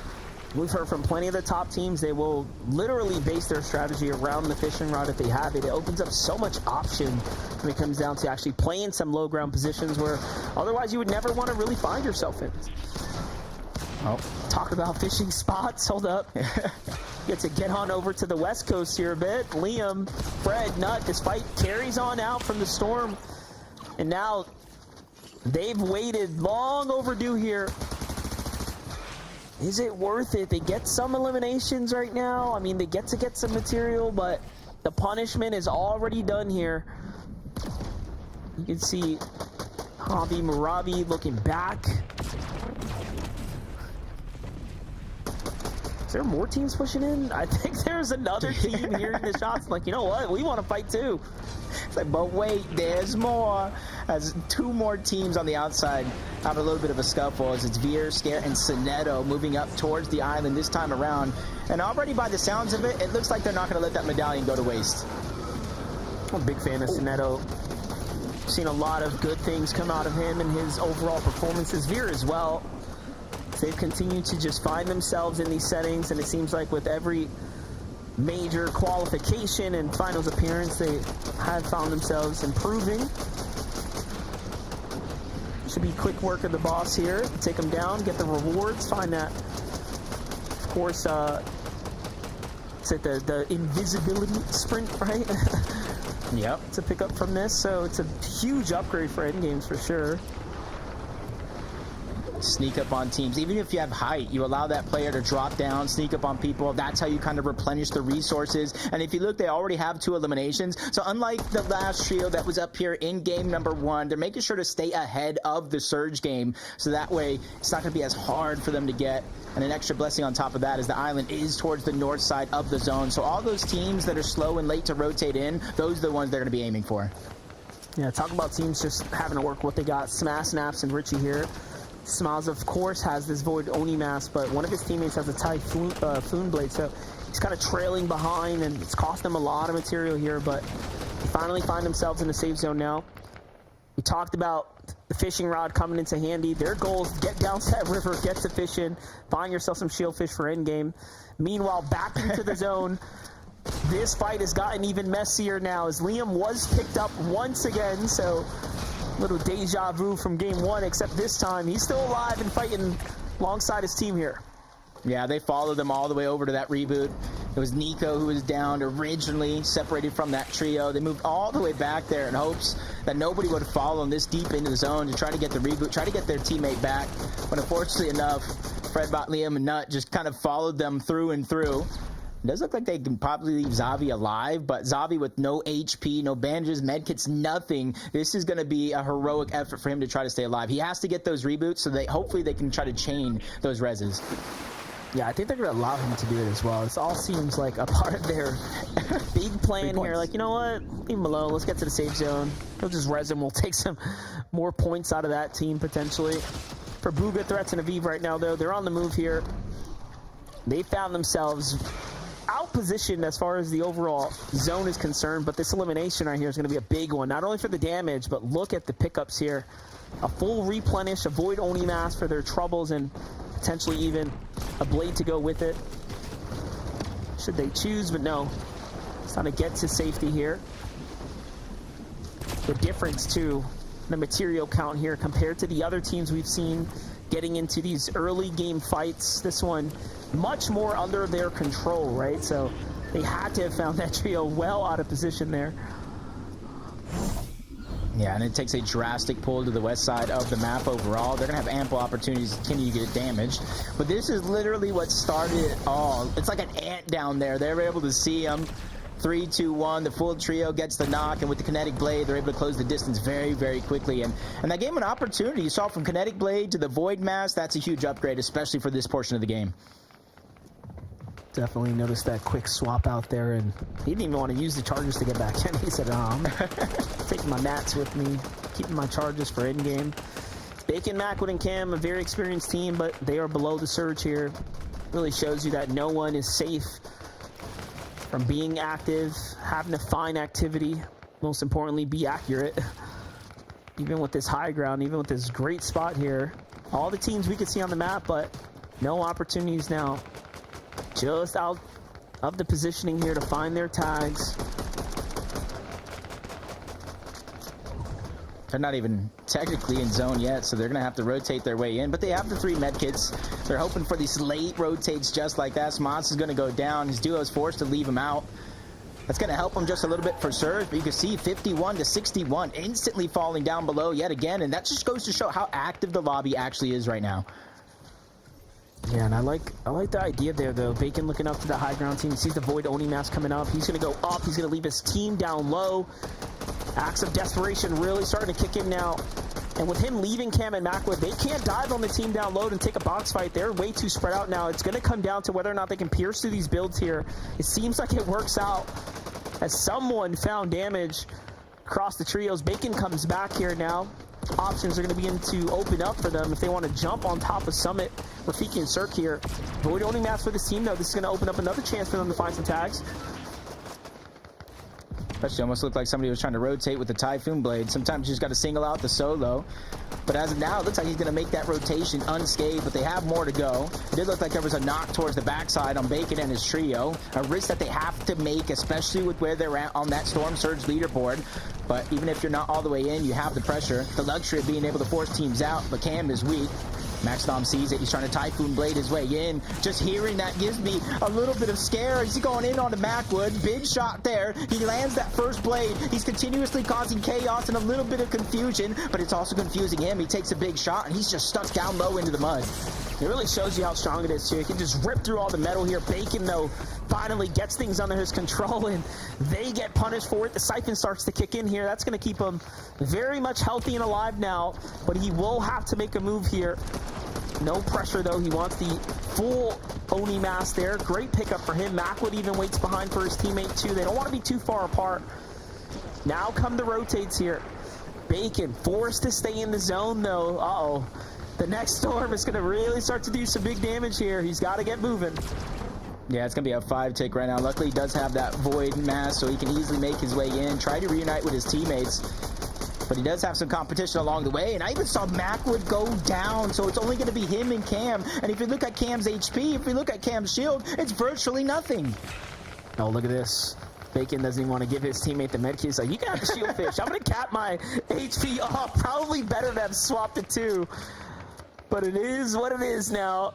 Bacon He's healthy here and ready for endgame. Yeah, in their mind right now, if they would have kind of switched it up, give Cam the med kit, they both would have been one pumpable. So they're trying to at least give Bacon the opportunity, if things continue to go wrong with Cam, to survive. As Booga, Aviv, threats. We talked about no Titans here in this lobby in the form of Peterbot, Cold, and Ritual. That opens up the opportunity for this here. But 7th Zone Monster, it might be just a little bit too early to try to hold on to it. And this is what we talked about. Teams get a little excited and commit a lot. Granted, this is, of course, on this natural elevation here, so seems a little bit more committed than one may think at first glance, but the Warriors' watch is no secret to surprise here. Fadil, Sphinx, and Cooper, material count looking pretty decent, but they could use a refresh, too, to really set them up for endgame here. But I like it. Calm, cool, collected right now. We saw what they did last game. Running things on the low ground. If they're going to be that good, that consistent on the low, I mean, I'm looking forward to finals at this rate. Yeah, it's not until top 17 placement points even begin to start getting awarded. 2 more teams need to go down for that to even be the case. Muzz, Rise, Yapko. For a moment there, they thought they saw something that would allow them just to be a little bit more aggressive, but hearing all the action go around, probably second guess, saying, hey, it just might be a little bit too risky. Let's wait the seconds out. Let's let zone close, figure out where we have to rotate next. And if you look at the mini-map, 90% of the lobby is all stacked at the south portion of the zone with a far pull to make as the next zone's revealed. Muzz, Rise, and Jacko want to be the first to make the move here. They're all the way in the back. No reason for them to wait. They have the damage, but could probably use a little bit more activity. Booga, Threats, and Aviv also with the early rotates here. Sphinx, Cooper, Vadil, you can see, have jumped their way to the front as well. All the teams know better than to stay behind. Are making the first move right now to really start controlling the low ground and looking for the refresh. Uh-oh. Meanwhile, Bacon, how is he still up? We talked about how he traded off that health, but the Surge has continued to punish him, and off to the lobby he goes now. Yeah, as soon as he went to peek to try to do some shots, he just kind of got tagged up, and with the Storm Surge and a little bit of health he got left, he's immediately going to go down. Muzz, Rise, Yapko trying to take advantage of any weak teams that are around him, and you know as well as I do, this late in the game, building in wood is a huge sign of weakness, and that's what Muzz, Rise, and Yapko were targeting. Take a look at this, though. No eliminations for this team. No points earned just yet until these placements start to roll in. Yapko, Muzz, and Rise have committed all this time to this game. What can they do with it now? Victor V, Skittles, Chimp in the running as well. Once again, another end game here. What can they do? 2 eliminations so far. They're well above the threshold of Storm Surge as well, so that's not going to be a worry for them. That's from zone to zone, 7th zone on. Booga, Aviv, Threats, they're continuing to try to hold their position, utilizing a lot of those resources they're able to get from the eliminations early on to try to maintain their position. Cooper, Sphinx, Vadil just trying to target weak players on the outside. They spot one player that looks like a solo. He's trying to reunite with his duo to try to hold the walls, especially with the zone pulling in Cooper, Sphinx, and Vadil's favor. They know that team's going to have to eventually rotate into them.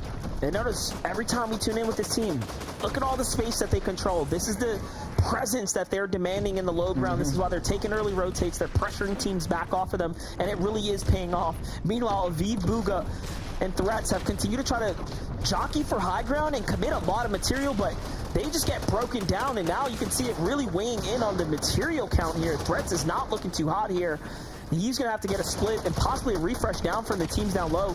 Booga's looking for anything right now, and they're spread off in different directions. So a bit of a, I'd say, a lot going on here for this team right now, and I'm not sure they have it under control just yet.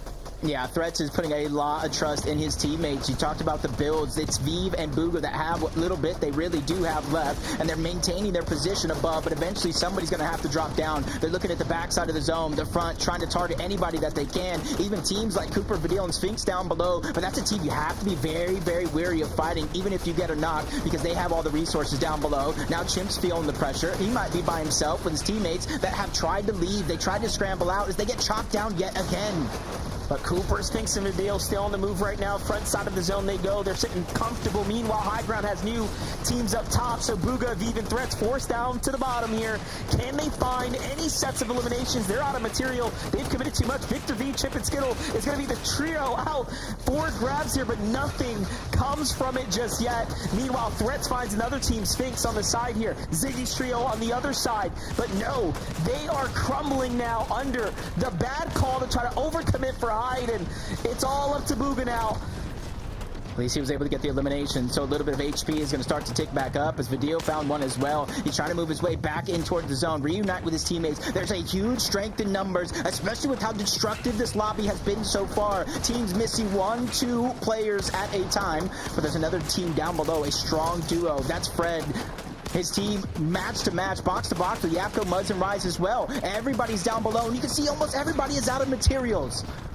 Oh, yeah, look at this. This is a tough spot to be in. The split comes out. Okay, here, take 2 mats. What can you do with that? Try to stay alive. Meanwhile, Glow ends up getting taken out. CR is going to get the trade there, the exchange. He goes for High Ground. Okay, it's an all-out scramble for Height now. They barely have any mats, but Veer is fully committed here with Day and CR from contested drop to High Ground hold in the end game, but everyone is looking worse for wears. Meanwhile, Day taken out the sky before they can land by Muzz, Japco, and Rise, and the loot comes falling down. It's all veterans alive here.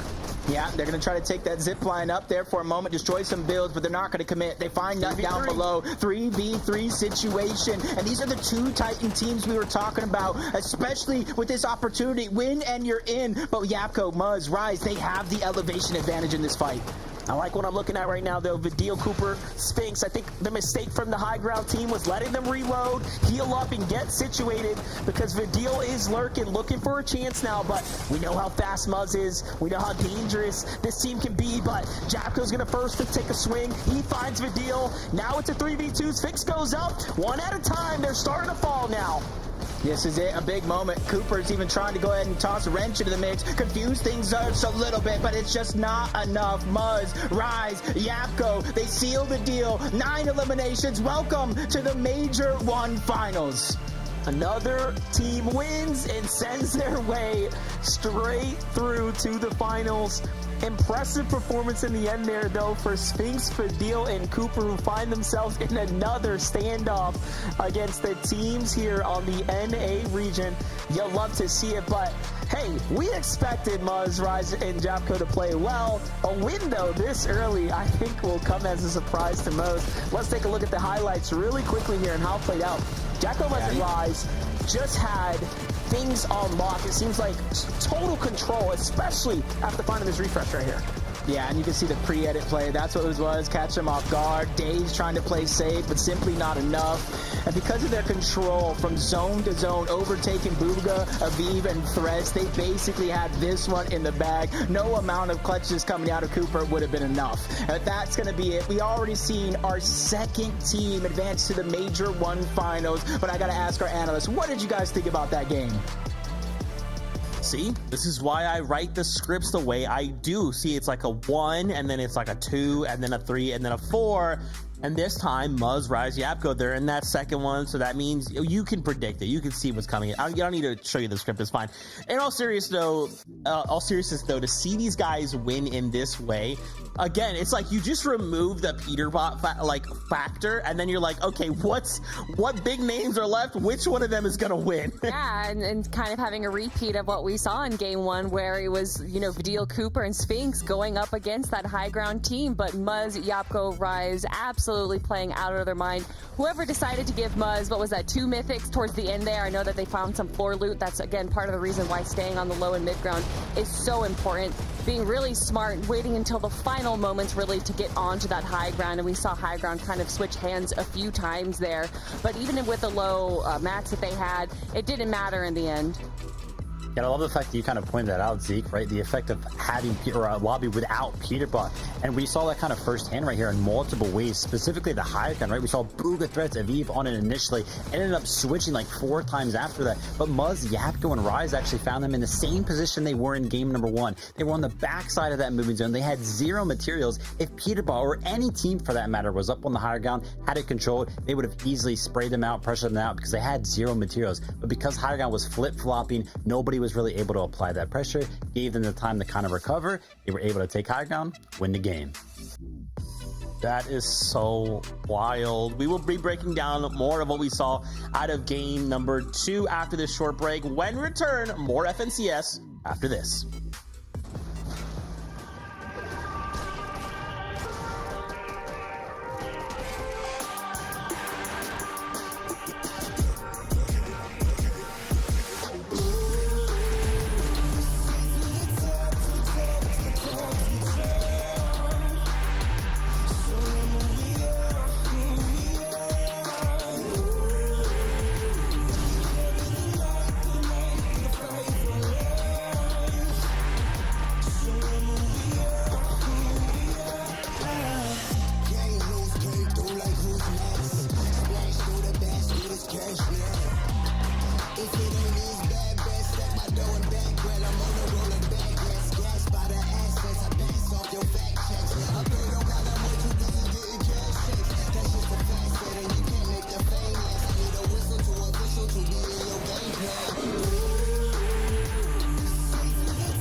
What's going on, Fortnite fam? Welcome back to the FNCS. Game number 2 goes in the way of Muzz, Rise, and Yapko, which means yet another big Titan trio on the Major 1 Finals, which means the rest of the lobby can breathe for just a little bit longer. With only 3 games left to go, I'm kind of curious to see how things unfold. But again, just doubling back to see this trio kind of when there's so much experience on this trio. There was actually, like, during the game, there was like a highlight little thing that came up that said there's 3 different titles on just this one team, 2 from OC, 1 from NA, right? So to see them kind of get this victory royale, I'm not like surprised, Kelly. I'm happy, but I'm not like surprised. Well, especially when all 3 of those titles are belonging to Muzz there. And of course, Yapko and Rise have, you know, enough accolades in their own right. But yeah, Muzz absolutely just destroyed that game. And to wait till the final moments to be able to take high really shows just the benefits from it there. But my eyes immediately go to Vidil, Cooper, and Sphinx getting 2nd place twice now. I can't imagine it happening a 3rd time again, Vivid. I mean, I actually can imagine that. I think that Video, Cooper, and Sphinx are looking insanely good right now. I mean, maybe you guys are kind of arguing that, oh, they're just going to win the next game, but I think that they're just getting everything that they want in both of those games. I mean, they're positioning the front side, low ground. They immediately go ahead and take it. Nobody's really contesting them. They're just winning fights over and over and over again. It's a very momentum-based playstyle because actually, in game number 1, this trio had the most builds placed out of any trio by like a far margin, right? So they're immediately getting all of these refreshes, just placing all of those builds, which is why I kind of bring up that momentum-based playstyle. They get the refresh, they immediately go ahead, claim more space on the front side of low, boom, use that space to fight, find more eliminations. This team is looking super, super clean. The fact that both games 1 and game 2 went pretty much the exact same way means that they know their game plan, they can stick to it, and they do it very, very well. I definitely also think that, you know, as far as preparation for the major finals in a week now, being able to get this practice and being able to go up against several high ground teams, being able to kind of like perfect their strategy is only going to be a benefit to them. Yeah, that's interesting, right? Because you'd argue, well, we want to just qualify and just go straight through the Major 1 finals right now. Think about it, but there is almost this kind of like, well, if we don't necessarily get the win, we can continue to practice the strategy, right? We can kind of see, well, oh my gosh, well, there might be these contested situations or whatever that might send us for a loop. How do we deal with that? And game to game, the fact, like you're saying, they've come twice or second twice. That's like a consistency, like really, really powerful. So I'm curious, will they get a victory out? Will they continue to just put out that consistency? We'll have to see. Another trio to talk about. 7th place, Aviv, Booga, and Threats. For a moment there, we saw they had height and then immediately get chopped and get forced down to the low ground. I mean, they basically had to burn everything to try and make this happen and recover. But, I mean, again, given that we're starting to relieve some of this pressure with 2 big Titan trios out, I'm expecting a victory out from them at some point, right? Yeah, I think it's possible, but I mean, look at the tower that they built in Zone 7. That's not something typically we see. They weren't necessarily low on Storm Surge, but as we can see them here, still holding high ground. They are not getting enough damage to be able to confidently hold it. They're running out of mats, and they did have the high ground stolen from them. Although I will give them credit where credit's due. They were able to kind of recover from being chopped. They were able to take height again, and then once attacked, they were able to transition into the low ground. It didn't exactly go the way that they wanted, but it could have been a worse situation. Yeah, I mean, taking that initial height, like you mentioned, building that giant tower up in 7th zone, it's all about how many mats you have when you actually do that. If you want to go on and carry the high ground for the rest of the game, if you have enough materials to do it, especially in the Trios game mode, it's usually pretty easy to do. But as you can see there, their material count was going down from 7th to 10th zone, right? And material count went down to almost 0. The elim count did not go up at all. They did not find any refreshes, which is kind of like that trap that we see sometimes in the FNCS. Teams take high ground maybe a little bit too early, and they can't finish the game because they never find any refreshes. That's something to think about for sure. With only 3 games left to go, really quickly, what do we need to do, right? This is it. We need a victory out. We need to end top 5 consistency. Kelly, just one tip. Let us know. Get eliminations. There it is. Get eliminations. Beautiful stuff. Well, let's go see if we can find eliminations with our casters. MDF, Jacob PR, over to you. Yeah, I mean, look, we're getting into the deep end now. Couple of chances left here. The standings are really starting to take shape. Scare, Veer, and Sonetto might just be seeing their way straight to finals off the consistency they're finding at their drop-in. I mean, ultimately, Jacob, another drop now opens up here. Yeah, and you always think about last week, that 205-point mark that Cease kind of set in that 10th place. So dropping spots, switching up rotations. You have at least a goal to look at with that 205 points. And as of right now, you look at Vidil, Cooper, and Sphinx, 162 points. I feel like they could all but qualify in this next game, even if they don't win. And I think that's what our analysts are really talking about. Even with opened up drop spots, it's them who are staying the most consistent. Yeah, the difference, though, is the big names here in Group 2 are the ones taking the win so far, right? Group 1 was left up to newer teams coming up, snatching those victory royales in the end. So the point threshold was really high. But let's see here now. It's game number 3 starting up.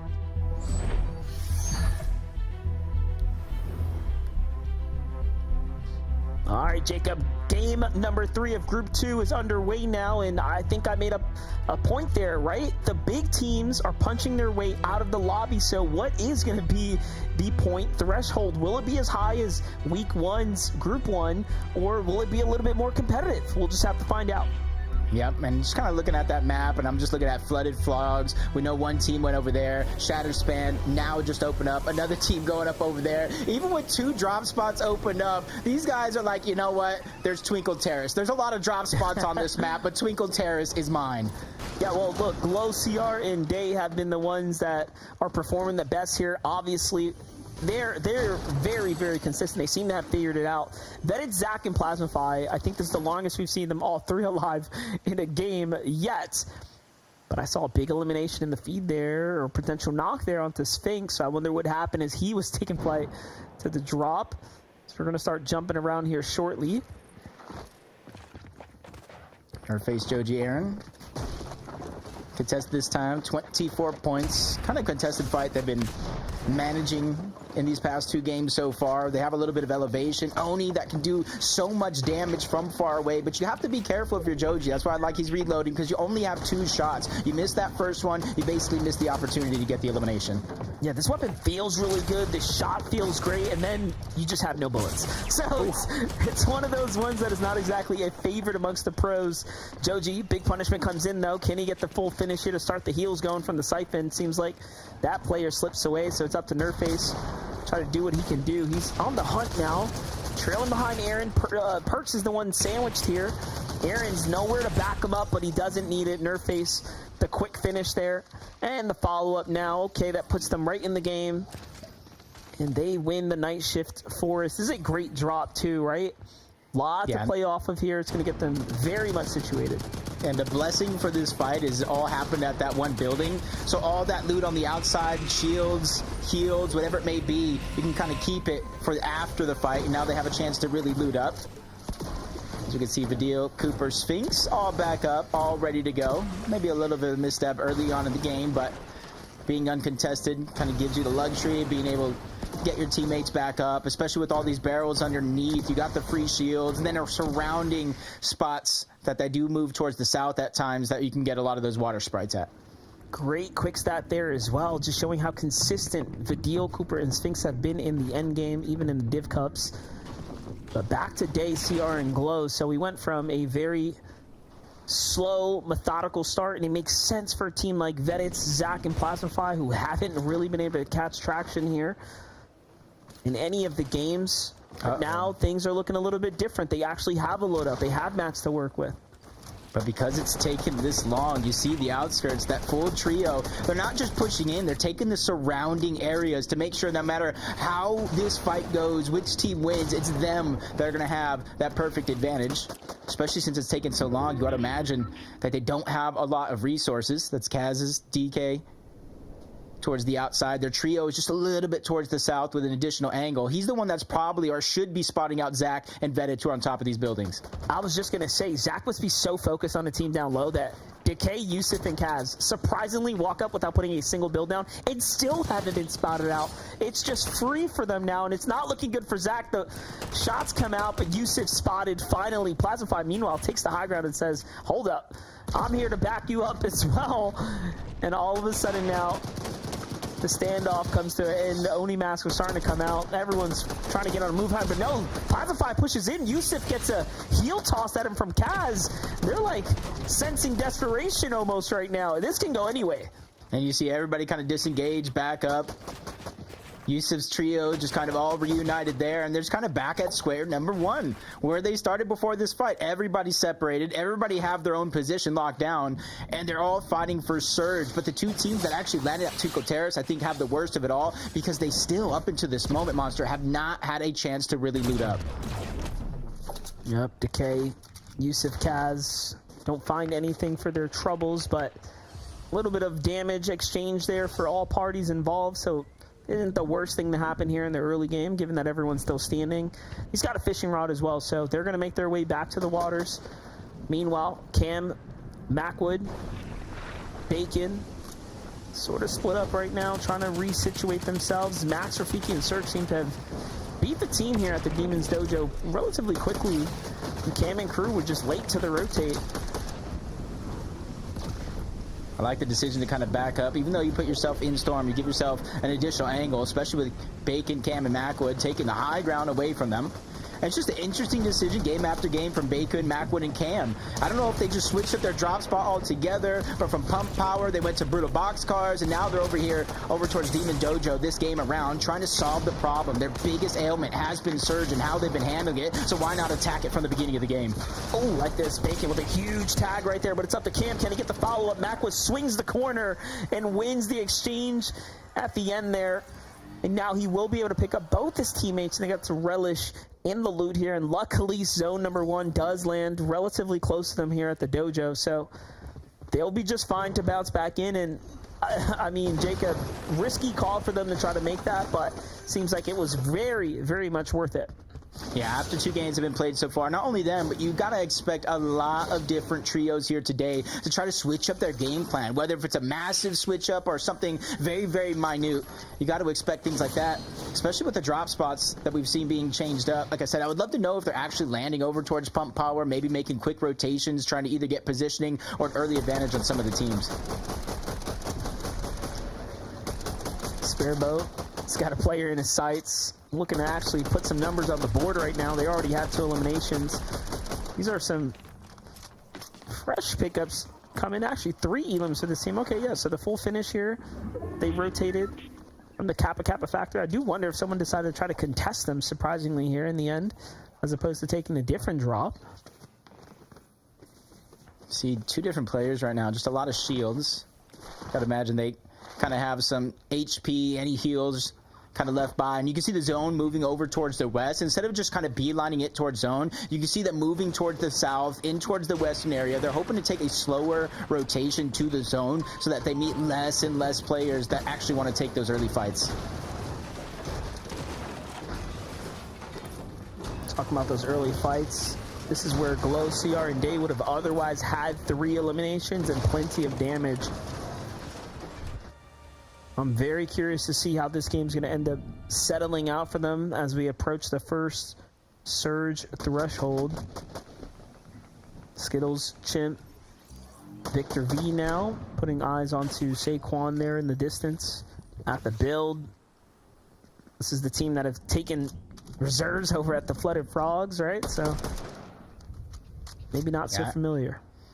I expect a much different game plan coming around for Skittles, Chimp, and Victor V this time around. They're getting the zone in their favor. They're able to actually position themselves high up and try to get some early surge, especially for these teams that land all around them. I know we've had a little bit of switch ups, but it does look like there's about 6-7 teams that do land around their positioning, and I think those are the teams that they're trying to get that early surge on, especially with the zone in their favor. One thing we noticed about Group 1 was Clicks took full advantage, right? His team took full advantage of new teams landing at the Flooded Frogs, coming after the games. They just rotated into those teams. They wouldn't have expected it, right? And that was one of the things we highlighted, hey, if Peterbot was in this lobby, this would be a crazy move to make. Why take on such a strong team? But in this type of setting, it's perfect. It's a great way for you to catch teams off guard. They don't really know the dynamics of the general area. You're not practicing here week to week. But put that on hold now as we jump to a full-on trio battle here, literally with 3 teams. The Pump Power. Talk about the strength of this drop, right? A few spots you'll find an abundance of what looks to be metal and whatnot, so I'm going to work with here. You can see just a little bit of water down below. That is just enough water for them to be fishing, and that's why I would say you just box up anywhere there's a tiny pool of water to be able to kind of fish on out of it. But you can see the drastic pull in the zone, the line that they have to make. It does look like it's going to pull and center up just a little bit towards the southwestern part of the map. We'll know more here in just a few minutes about where it's actually going to pull, but a lot of these teams, including this one right here, do have that advantage that some of these other teams don't. They're already in zone. They don't have to rotate, so this would be the perfect opportunity to try to set up on any of these mountains that you see nearby and try to get surge. So I'm thinking the teams that Warriors watch will have to make a move here soon if they want that prime positioning. Ralphie possessing Diego. We've seen a lot of teams too get this early fishing route going and then drag these heels out and up these mountains. So don't be surprised if we see that coming shortly. But first, Fred, Liam, and crew, Nut here, they have not stopped fighting early game battles on the edge of zone. They've decided to re-engage onto Maxo's trio here after last game. I guess they feel pretty good about the way that one turned out for them. Yeah, especially when you're one of those teams that do land this far away from the center of the island. Sometimes this is your only other option, whether you're kind of directly fighting close up just like this or just trying to get shots from far away. It's these corner teams on the map that you really got to take advantage of.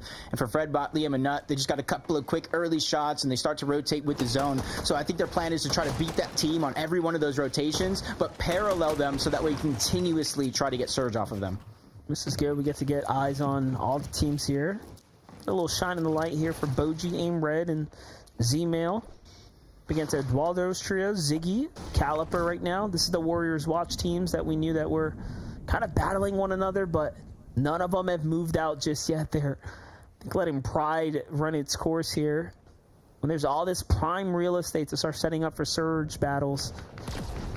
Now, if we see one of these trios end up below the surge, you know exactly why. They spend too much time boxed up, nervous to pull the trigger.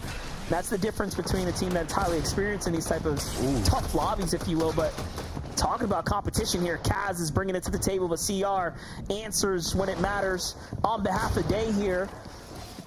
And now it's up to Yusuf and Decay here to go ahead and try to win this fight, but it's a clean 2-on-2 and a reset happening from both sides. Yeah, and you can kind of see it's the same exact three teams that we saw at the beginning of the game, kind of mirroring each other's moves. But it's basically going to be a trade. So this fight that we're watching right now is a 2v2, but there's a full trio right on top of them. That's Vedets and his teammates that are slowly but surely closing in on the distance. But you can see that they're not pushing in to get that box fight. They're just far enough to where if this one does break out yet again, Monster, they're just going to try to put as much pressure, as much damage, so that way they can just try to get as much surge as they can from the situation. Yeah, Glow's trying to move out right now with CR. Can they get the pickup here? No one on the truck just yet. They should be the first to it. Meanwhile, these team under some pressure from Broken Sigma and crew down low. Shooting up at the high ground, not the wisest decision since they're going to have to rotate soon, but let's see if it ends up playing out for them. That's one of those tough decisions where timing is everything. You rotate too soon, possibly become a target. You rotate too late, you possibly become a target. It's all about making that perfect rotation. You see Booga's trio all right next to him, making the same rotation. Cooper, Vidil, Sphinx already made their rotation on top of the island, but across from it is a whole nother team that are trying to be one of the first ones to get that medallion off the top of the island, defeat the boss, and get the extra heals. And Vidil, Cooper, and Sphinx are just trying to interrupt that, get some surge while they have their hands full. When it comes to the standings, I mean, we know Snettelbeer and Scare are playing very strong Fortnite right now, as is, of course, Cooper, Vidil, and Sphinx here. And even with the boss right on top of them, they're not looking to overcommit here. They don't want the team to dive on them, catch them while they're, you know, under the boss's attention. There it is. Kind of sends it back that way. And because the boss just teleports back and forth, you can see them not really shooting at it at a certain moment. You have to imagine that the health might be just a little bit low. They don't want to sacrifice too much to try to make it possible. On the other side, you see the explosive destroying all the builds as well. But did they leave? They only masked over to the mills to check, I think, if Sphinx's team dipped, and I'm pretty sure they actually did give it up. They did not like losing all that material there. Sinetto just making sure they don't trust it. But yeah, they do have this themselves. They secure the boss, and really shows you the game plan, the strategy for Cooper, Sphinx, and Vidil is survive, play the end game, right? No reason to throw it away here and now, but Booga of even threats, this is what we talked about. Trouble in paradise here. They were the first to make the move here, and it seems like they might have tried to take a battle with Neko's team, and hold up. This is back on over to Cooper, Vidil, and Sphinx here, who landed on Neko's team.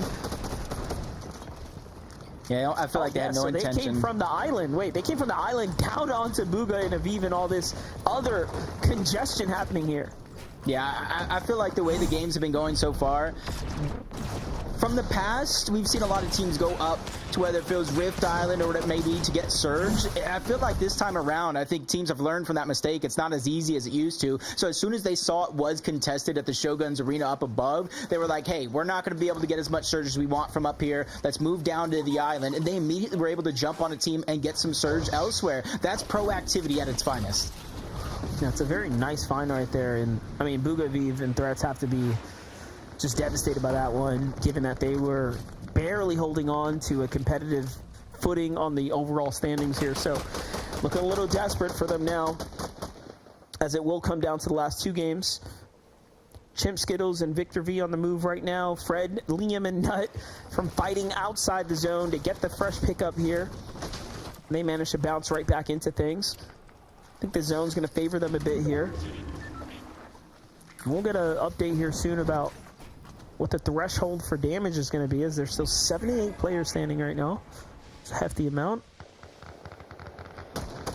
Yeah, depending on how healthy we actually see this team back, we'll see how good of a fisherman is in that situation. Only pulling one shield fish so far is Hydra, Webster, and Freeze, 235 above the damage threshold. They were proactive to take one of the many mountains around Foxy Floodgate to try to gain that elevation, which is what they're using to get as much surge as they actually have at this moment in the game.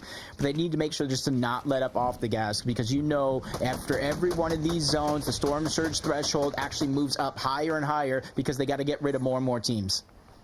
Big fan of Freeze, Hydra, and Webster there. I've seen a lot of play from them over the years.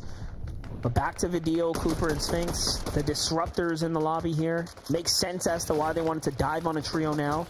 They haven't gotten active this game just yet. No real damage. They're only 6 below, but it's a desperate spot for a team that's good to be in. Off to the edge they go. They need to get in there. They're going to do it now. It's Threats, Booga, and Aviv. So from the pickup here, from the fire, they tried to rise, but it's all smoke and ashes now as Cooper, Video, and Sphinx make quick work of Threats. And Threats was the healthiest on the trio here. Unfortunate for Aviv and Booga. But hey, they're still alive. Yeah, good opportunity to get Aviv back, but it's come at a huge cost. Exactly what you said. One of the healthiest players on your team down, and you know Aviv virtually has nothing, being rebooted right back, so it's really going to be up to Booga to try to get as much of the resources as possible, probably lead the charge. You see him going right back to the scene where a couple of eliminations had previously, and that's what they're just trying to scavenge any of this loot, give it on over to Aviv, and potentially, if they're lucky, get Threat's reboot card back. Yeah, even if it's just a couple of mats, right, it would be something. Most teams find themselves capped on wood, but doesn't seem like it was worth anything. A full team rotating through their builds, by the way. The zone ends up going south, and Aviv caught in the mix there. Luckily, wasn't finished, but now it's time to go. That's the elimination found. A couple of mats there. It's not too bad for them. This is where they got to make this tough rotation here. Luckily for them, as I look at the mini-map, there's a duo that's next to them, another solo that's nearby, so best case scenario having to rotate as far as they do, especially as a duo, that had to kind of pick up the shambles of fallen players all around them just to get loot back into the game, but 516 damage above the threshold, at least they have that blessing going for them. Yeah, you can see Aviv doesn't have the Oni master. He's just really forced to rotate with what seemed to be the Typhoon Blade there. Aim Red, Boji, Z-Mail, got to see them early on. You can see the struggles they're dealing with. They're finally starting to earn themselves some points in this game right now, but all named trios nearby. Possess and his team right in front of them. Up they go. Starting to claim space here. Aim Red, though, is going to have to find some damage. Into a box he goes. He finds Fredbot and Liam's trio off guard there. Great tag for him to really just get himself started here. And look, Boji and Z-Mail, though, have the pressure of Diego's trio now from the other side. So this is looking a bit worse for Weir, as they are in the most congested portion of the zone right now. And all these teams are just running through these builds right now. Yeah, you can see as massive of a shot that was. to get above the damage threshold for Storm Surge. Opportunities are slowly but surely closing out as another trio tried to push them. All of them are weak, and a lot of their resources are out the window. But there goes DK. Big shot onto him. They get the elimination and immediately snatch that body up into their box to get the resources. Okay, they might be back in action now a little bit here. Very much worth it. Oni Mask comes out of it. 15 charges as well, so they're going to get moving now. And look at Booga. Booga just with now 2 charges left in Oni Mask. No shields here to work with, but it's got a bit of a dead side rotate. You can see all the builds in the distance. Sees fresh mats getting completed there on that metal casing just next door, so it's the one base he's got to be hyper cautious of. What a tough spot to be in, man. Yeah, it's just so tough. Points. I'm looking at the HP. I'm looking at the lack of builds. I'm looking at him only having 2 charges on his mask, so using it now means he won't be able to survive with it later on in the game. It's just troubles upon troubles stacked up against Booga here, who's at a solo. The same thing could be said for Veer, Scare, and Sonetto down below. Second place so far on the day in consistency, but they're 184 below the damage threshold. Means they might quite possibly have to make a risky play in order to get above. You can see how that medallion is really coming in handy here. Complete invisibility while sprinting right there makes for some very interesting opportunities to try to play for those side angles. Oh no, the late rotate, the shots are coming in. Another end game seemingly finishing by a body of water. This is not where you want to be. Pressure coming in from everywhere. No heals left for Veer. Scares down, and now can they find some tags in the trade? No, Veer's out. And this is it. It's up to Scare now. He did manage to find some shields. He finds some extra mats too, so he might be able to hold down, but the lobby seems to be super bloodthirsty. I was going to say for a moment, at least Veer didn't go down in vain because he got them above the threshold, but Scare just goes from one tough spot to the next. He goes down by pikes. They pick up all that loot with every other team trying to rotate over in this position as well. This is where you really have to be conscientious of the surrounding terrain. You see all the mountain ranges. Even this zone here will have different elevations as it goes down the mountain to the bottom of that riverside. I'm curious now if whether or not losing early in this game, right, pausing for Veer Sonetto at 123 points is going to make it all the more closer now for a consistency finish. This is a tough spot to be in now. For Booga, he's still holding on by a thread. One of the only solos alive that we can see right now at a glance. Meanwhile, the juggernauts of the lobby clearly setting themselves apart from the rest is Cooper the Deal. Sphinx at the top of the mountain, figuratively and literally here on the lobby right now, as they're at 6 elims, hefty positioning, high ground, peering over the rest of the lobby. What a spot to be in here now. They should be able to actually coast their way to victory here. Yeah, and I like how they're not necessarily overbuilding. They know they're the top team on the top of that mountain. Wait for the next zone. Don't waste the materials early, because you see if they did, they would have wasted, because now they have a far pool, but it goes down the mountain ranges. A little bit more even playing ground for a lot of these teams, but the troubles continue for Booga. 157 below the damage threshold. Only 1 bandage. He has to figure out how and when to make this play. Nah, he's done. He literally just got ripped out of the sky, I believe, by Cooper's fixing video there. It was a great try. And look at this, the Void Oni Mask across here. Vidil sets up shop, and now they have the high ground to themselves here. Meanwhile, trouble down below here for Skittles, Chimp, and Victor. A lot of teams we're seeing in this 90 to 110 point threshold starting to fall now or face troubles. It's going to be a very, very close game 4 that we're setting up for right now. Skittles, though, with a wonderful refresh there. The Siphon keeping them alive ever so longer, but the Storm does so much damage. Say him and Chimp got to figure out a way to reunite. What little heals they have left, they got to use them together. Water Sprite included. 30 instantly. If they have the time, they can get a little bit more after that. We saw Sparebow and Joe just kind of struggling around, trying to figure out, do they go up, do they go down? And there's a whole nother team down below them that's on the hunt. And I got to give credit where credit's due. Considering they're a surprise contested here today, back-to-back games, Possessed and his trio are making magic happen. They're a tough spot to be in. The zone's going back over the water. Cooper, Vidil, and Sphinx don't have anything to worry about, though. They have plenty of mats to work with, but you can see how many layers now separating them amongst the other teams. It's going to be hard to break through all this. Do they have the firepower to do it? Looks like it. The ammunition counts are seemingly decent at the moment, but what's happening down low is Chimp and Skittles, Victor V, just trying to hammer their way through the builds while they can. This is a two-man fight right now for them. Meanwhile, JoJo and Aoxy are the only left alive here. Intake, Pikes is down, and now JoJo needs a refresh. They end up swapping medallions there. He's off to the races as he's left to try to clutch this one up. Aoxy's like, I don't got mats, bro. Just go. Do what you got to do. He's going to try to find eliminations here on the backside of zone. He's got one in sights. The selfless play coming out from Aoxy. I know so many teammates that would love to keep that medallion for themselves, but it's all about the win at the end of the day, and especially now that he's by himself. So Aoxy making that right call, giving up the medallion. Zout's on the other side, 1v1, but Vidil, Cooper, Sphinx, they're on the hunt. They've had enough of these second places, Monster. They want that first. They should get the win here. Vidil bringing the mats up to the high ground here, hooking up his teammate, and then back low, he should be on the way there. The Oni mask really showing you how to traverse in the end game here to pick up those refreshes here. But Sloth, Zerx, Miro, one of the stronger, healthier teams and alive together are still running through the game here. I was just going to say, but mistakes could be made there without blocking their tunnels. But it seems like Miro picked up on that one pretty quickly. JoJo finally falls now. Top 6 for him. Not bad. Siphon mats, the medallion. Not bad at all, with the pressures coming from up above. They have to be careful. And 1 moment ago, I was thinking, man, they do have a lot of builds, but those builds are down and out the window because of the pressure from above. But they know what teams down below, Freeze, Webster, they become the targets of that attack. A lot of damage, but no knock just yet. And this is Vidil, Cooper, and Sphinx. They're still pressuring from up above, and they're slowly but surely dropping layer by layer to finish this game.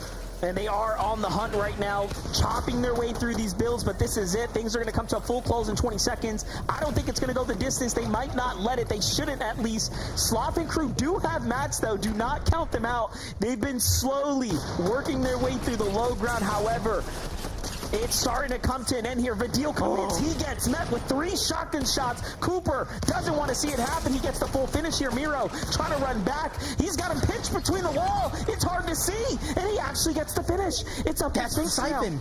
That's a big siphon right there. Sphinx only has the chug splashes that are left. Depending on how many eliminations he was able to get, not enough. Big opportunity for Mirage, but it doesn't work. Sphinx clutches up to take the game and advance to the Major 1 Finals. Hey, I'll be honest, it wasn't pretty, but they got the job done there. Vidil, Cooper, Sphinx, putting their back to the wall on that mountain. It really does play effect, right? When the camera angle's hard to play off of.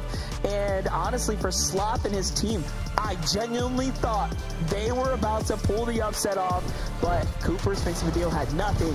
They wanted nothing to do with that. They needed this victory royale, and off to the finals they go. Take a look here, Jacob. Game 3, explosive for what was the best team in the lobby today, right? They've been the most consistent so far. Yeah, and you can kind of see the splashes. That was the huge difference maker for this team, consolidating it all onto Sphinx. And we saw a moment where they were dropping materials, dropping resources back and forth. And even with Sphinx here out of splashes, he knew the game was over. Vidil, Cooper, Sphinx, welcome to the finals. But analysts, what did you think of that performance? Absolute perfection when your script goes the way that you wrote it. Fantastic stuff here. In all seriousness, we've seen them get second now 2 games in a row, and so now to kind of close out with the victory royale, that's what we like to see. What scares me though, as Monster called out, it wasn't pretty, right? There was almost like this hesitancy they had where, you know, you've got them there, they're below you 1 layer down. What are you gonna do? Obviously they don't have builds, but like they should have just gone. It should have moved, but instead they took it to a heel off. Thankfully that they closed that out right, but it was not pretty. Yeah, and it's really surprising because of how pretty the rest of their game was, going all the way back to when they kind of built up this tower in Zone 9. They had it up against the mountain, so they didn't need to use too many mats. They had this beautiful TP into height again, and they just controlled it so well. We saw Vidil drop several times to be able to pick up mats, get those refreshes, and then jump back up and then drop the mats for the rest of his teammates. It truly was how to play high ground to a T, but I think maybe they got a little too confident, a little, overzealous with their dropping down to 3v3. They probably were paying attention to who was left over, and they saw that it was probably a newer trio and they could easily go in. And if I'm not mistaken, it was Vidil that kind of dropped in by himself, Vivid, and that's where things started to tumble down. I mean, honestly, this game was looking completely different. Even in the mid game right there, we saw Cooper, Vidil, and Sphinx. They had to actually get aggressive on the Booga threats and Aviv, even for the Storm Surge. So I was like, well, they kind of got stalled on the rotate because of that. Are they actually going to be able to be in a good position to claim that front side on the low ground and like how they have been doing it in the rest of the day? But yeah, I mean, they didn't necessarily need that position at all because they ended up on the high ground anyway. So something completely changed that game in terms of being low on Storm Surge, and then now they're on the high ground instead of the low ground, right? So good to see that they are able to adapt to those types of situations. Yeah, the end there, that zone being squished up against the hill, made it very, very awkward for them to secure those final eliminations, but they knew they had the heal off in the bag with those splashes. That's right. Winning's winning, right? At the end of the day, we're going to see them in the Major 1 finals, and now that's what they're going to be looking to play for, right? What is our situation? Are we contested or not? Who's coming up tomorrow that could look to ask that same question, contested or not? More on that in just a little bit. For now, we are going to a break. When we return, only 2 games left to go before we say goodbye. So let's see how this all ends after this break.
What is going on, everybody? Welcome back to the FNCS. 2 games left to go. We need a victory royale, or we need to end top 5 in consistency after these last 2 games if we want to go straight through to the Major 1 finals. We don't want to take it to the last chance qualifier, right? We want to try and qualify right here, right now. That last game, Cooper, Sphinx, Vidal got themselves the victory out. Now, friends, something that it's kind of scaring me. Obviously, we talked about 4 trios at the start of the show. 3 of them have qualified. That's good and bad. Good for everyone else in the lobby, right? They're thinking, okay, these high-profile trios, they're going through. That means more people have opportunities to qualify right now. That's true. So the remaining trio we talked about was Aviv, Buga, and Threads. So let's see if we can, the caster blessing, I think, is the opposite of the caster curse there. No, but in reality, just looking at our standings right now, we can see just how close the competition is, going from 4th all the way down even to like 12th, 13th place on the next stage. And Vivid was talking about it before. We saw Cease in Group 1 gain 80 points in the final game. So I think that none of these trios are confirmed for consistency just yet. I mean, super close spread there from just that, or at the top of the consistency leaderboard right there. But I mean, Aoxy, Jojo, Pikes, they've just been getting better throughout the day. I mean, the first game of the day, they got 8th. Second game, they got 7th. Third game right there, they got 6th. All big, you know, that third game, 6th place right there was a little bit of a solo clutch coming out of Jojo Fishy with the help of the medallion. But hey, listen, getting better and better. Honestly, they don't even really need to get better, right? Securing those top 10s very, very consistently obviously keeps them in that first place spot on the consistency leaderboard. But hey, maybe they're working their way towards a win too. That could be worthwhile, right? We get ourselves a win, and then now you're looking at everyone else, right? With only 1 game left to go. Or maybe they even get game 5, right? Like, again, we don't really know how this is going to go until those final moments of that last game. And like EU showed us, or like even Kelly said, right? It takes 1 game. Suddenly you hit 80 points and everyone else in the lobby's like, okay, why'd you do that? Now we're all getting shaken up. Who's in that top 5? 6th place, though, Victor V, one of the most wholesome people we know. Skittles and Chimp as well. Check this out, tied right now with Scare, Seneto, and Veer. I mean, literally exactly the same as points and eliminations. But I want to see these guys make it to the Major 1 finals so bad. I mean, obviously, we've seen Skittles and Chimp for so long. And, you know, Victor V, we've loved Victor V since last year, right? Like, being one of these up-and-comers who just showed up and was so wholesome at the globals.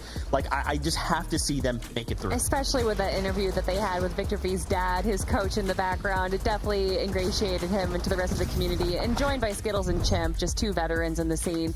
I definitely think that this is a trio that can hold up. We saw them do really well in the play-ins. They're 2nd seeded out of this group, so clearly they have they don't have much to prove right now. They're doing already well, but we need to make sure that they solidify their spot into placements. And yeah, games 2 and 3 from this show were very, very good, right? They snuck into that top 10 in every single one of those games, which probably is on the back foot of Peterbot qualifying. Right now they can go pick on some of those newer teams to flood it, like MDF brought up earlier. Let's see if they can do it in another game. Just 2 more games, so let's buckle up. It is time once again. Casters, over to you. Thank you so much, Zeke. Again, time is winding down, Monster. We're here. Game number 4 is about to be among us, and there's only 1 more game left after that. So if you don't find yourself winning either one of these 2 games, you have to make sure to stay consistent.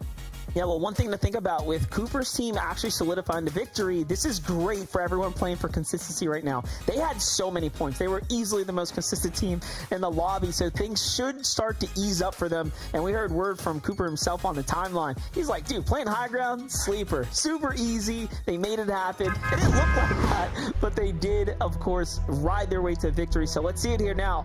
Game number 4.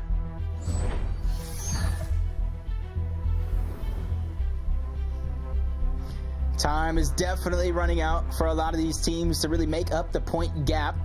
So for some, it's a victory round or that last chance qualifier. For others, if you find yourself within striking distance, this is the game that really matters here. If you go down without eliminations and before the top 17, 0 points for your efforts, that puts so much pressure on that last game of the day. A lot of pressure. We've seen it happen before. We've seen, miracle runs occur for Cease. That was him last week. The Vets pulling it out. right now, I mean, all eyes are on Bugha Threats and Aviv. Can they figure out, you know, what's going wrong for them in the mid game and really solidify themselves a strong end game finish? In game 2 was super close, but you saw what they did wrong. They took high ground super early and just overcommitted on the metal. I usually want to see usually when I see a high ground take 7th zone, it just it makes it a little too early, especially with the void mass just being able to instantly move up and try to take it. But even with an advantage, you see the Demon's Dojo fight slowing down just a little bit with only 2 games left. That risk versus reward may not necessarily be the same as if you had 5 games at the beginning of the day.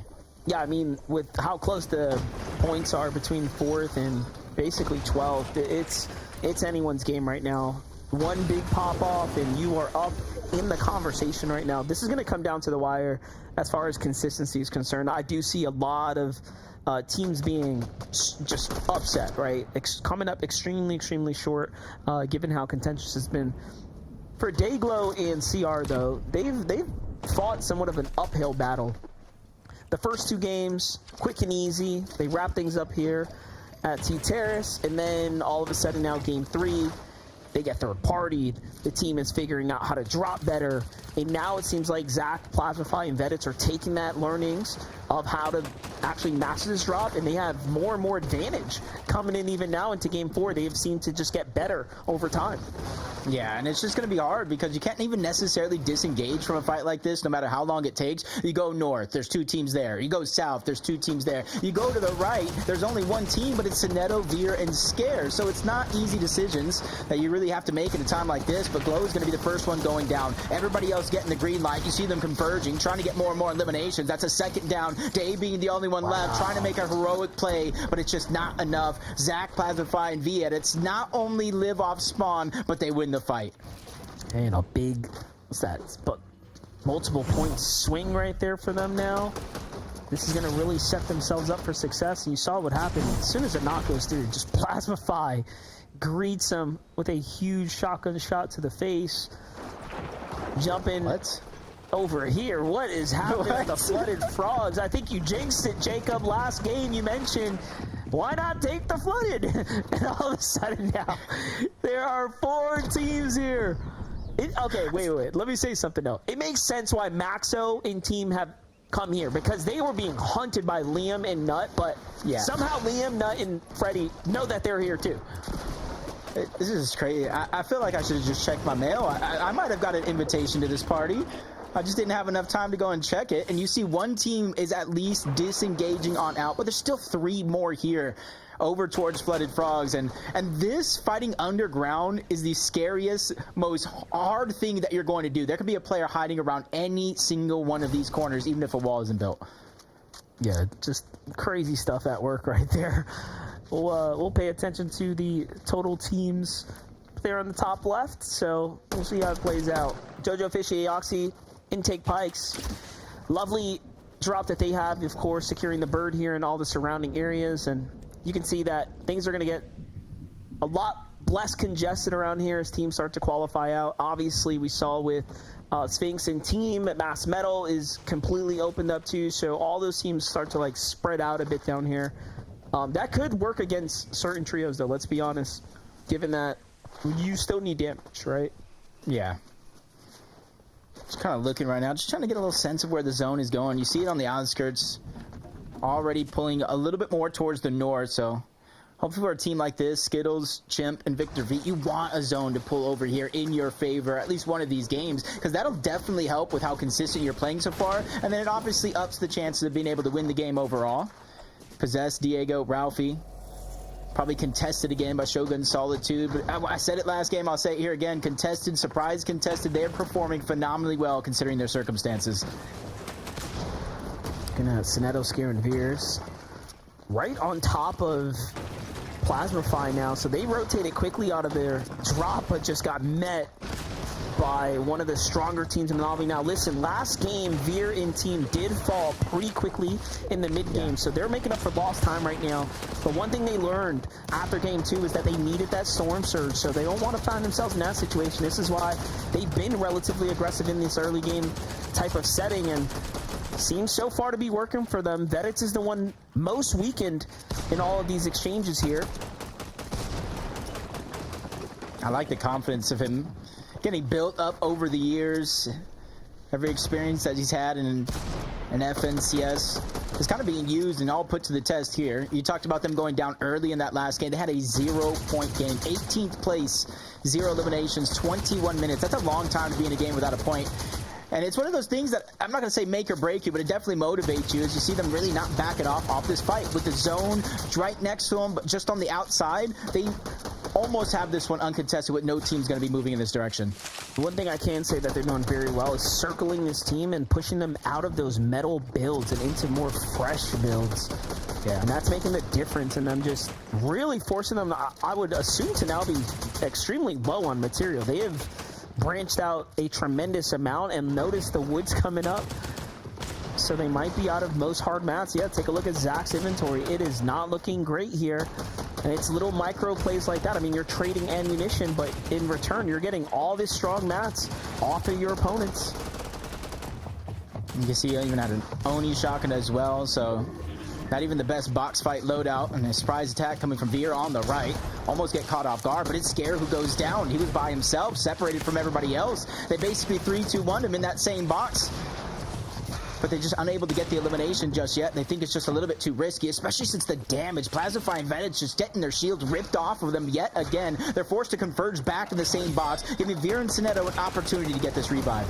That's wild that they let the pickup happen here, and now they have to fight back for the lead that they earned, and Vedet's going to be the first one punished. They make the edit here, but Sonato's there with an excellent shot back and exchange here, and the zone now starts to push in. Everyone's under big pressure here, but the open edit onto Vedets gets the finish there. Vedets frazzled, caught in the chaos here, and now Sinetto, Scare, and Veer pushing through, trying to capture Zach here. Off he goes, out into the open, and the Typhoon Blade is in hand here as he bounces back on over. Plasmify gets caught too, and the more experienced trio takes it away here. What an exchange for them, and you know, it really does mean more for them as they needed to earn these points here. So already this game's shaping up to be better for them, and they get to hold their spot on the standings. Yeah, that was a terrifying position to be in right there, but the way everybody, I think it was Sinetto and Veer played it with Scare down, able to get the revive and then finish the fight. I like how they didn't go on the chase either. Just kind of converge on the one, knowing he's going to have to return to that reboot card sooner or later. So giving you the choice if you want to stay or move on out as Yuma finds struggles. Yet again, it's his own teams that are here towards the outside. Not only do you have to go over that first mountain, but you have to go past so many other teams that are probably positioned on that mountain as well. Oof. Mirok's on the move right now. Saw the quick knock onto Tonkasito right there, so setting them up, keeping that momentum from the last game here. We have FX line right now. Jurassic Maniac just outside the meadows. Take a look at the standings. They're very much in this conversation right now. It's going to be 111 points, the threshold you basically want to fight your way towards. It's quite a ways away for some of these teams, but we know 50, 60 point swings are in the question here. I like that cheeky play from Naves. They were so distracted on a whole nother trio trying to orb their way on out. Try to make a sneaky opportunity happen there with some quick shots. Didn't land as much as he wanted, but it's those opportunities, the willingness to be able to try to take advantage of those opportunities, which are huge. There's a few teams stacked over here towards Mass Meadows, the zone. I thought in the beginning of the game we were going to pull towards the north, but I think best case scenario for the majority of the teams in this lobby is if it just centers up right in the middle of the map. See how it's going to play out right now. Meanwhile, others continue to maintain. It's a nice little hold here from Aim Red, Boji. Where's he going? Got a little stash back here. Yeah, only problem with a drop like this is, even though it is a split drop, is I've landed here once or twice, is yes, metal is a major thing, but it's just the loot is so spread out that you kind of have to just kind of play as 3 individuals for a little portion of the game, the early game, in order to loot up. So I can imagine right now the next portion, their next goal is going to be going for Surge, because I can imagine they probably don't have a lot of it. Fredbot, Liam, Nut here have been keeping us absolutely entertained. Every single game we jump in with them, they're in a wonderful and sometimes questionable fight. This time, no, it's at the Flooded Frogs. We had so much concern about why there were so many teams here. And you can see it's because Liam and his trio have just continued to hunt and hunt game after game. Take a look at the replay here from the high ground. Liam finding opportunity. This has been a fight that started at the beginning of the game. Somehow they still have mats and stuff to work with. They haven't really left the drop. Yeah, I think they were one of the few teams that actually landed there that instead of just kind of staying at the drop, they kind of looted the outskirts, got a little bit of wood, got some brick that is kind of all around there, and then they went back to where they began. Brutal boxcars, double contested, or seemingly so, right out of the gates. And a huge fight right here that you have to be careful for, because you see he's by himself, gets broken down, shield's gone, HP just a little bit left, but he's able to slip his way on out, get back. But it's Richby that was actually able to get the knock. He's only able to escape for so far before he was actually sent down back to the lobby.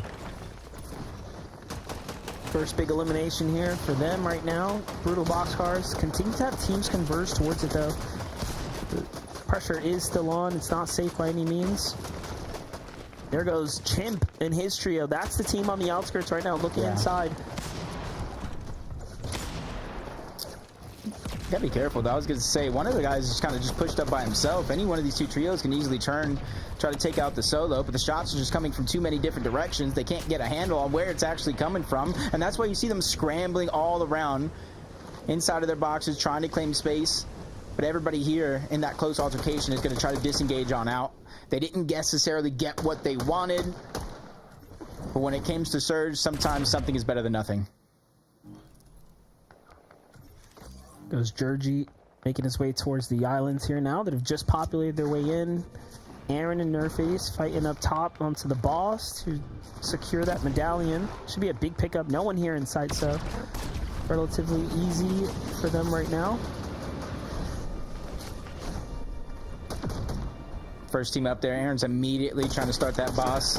There is a lot of extra barrels, there is extra heals, and on top of that, not just the medallion, but the boss does drop some big pots that you can use for shield. So if you can quickly attack this and then set your focus down below to try to get Surge, that's a perfect scenario. And right now, Nerface, Joji, and Aaron are doing just that. Hopefully the medallion doesn't fall. I was gonna say, where'd he go? It's on the edge. All the way to the edge, yep. Aaron's there to lead him. Still no teams in sight here. So they have plenty of time to get situated, cover back in, and then, of course, play for some central positioning here.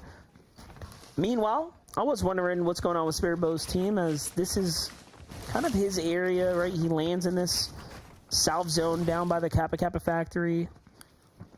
They've moved up ever so slightly, but still no points earned just yet. Only 4 teams down and out of this game so far. 8 more teams need to drop just for placement points to begin to set in.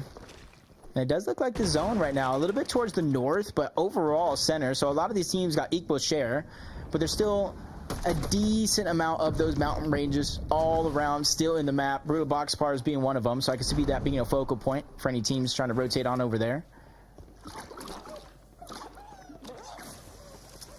I'm just trying to see what this loadout is right now. He does have that SMG. It's just the only thing I don't like about this SMG, even though it is the mythic variation, it just doesn't do a lot of damage to structures. So if you find yourself down on Surge having to 3-2-1 a box, that's just a little bit less damage that will happen to those structures to be able to break through to actually get Surge. That's right, given that it has to kind of cook up. Take a look at Diego, Ralphie, and Possessed Aim right now.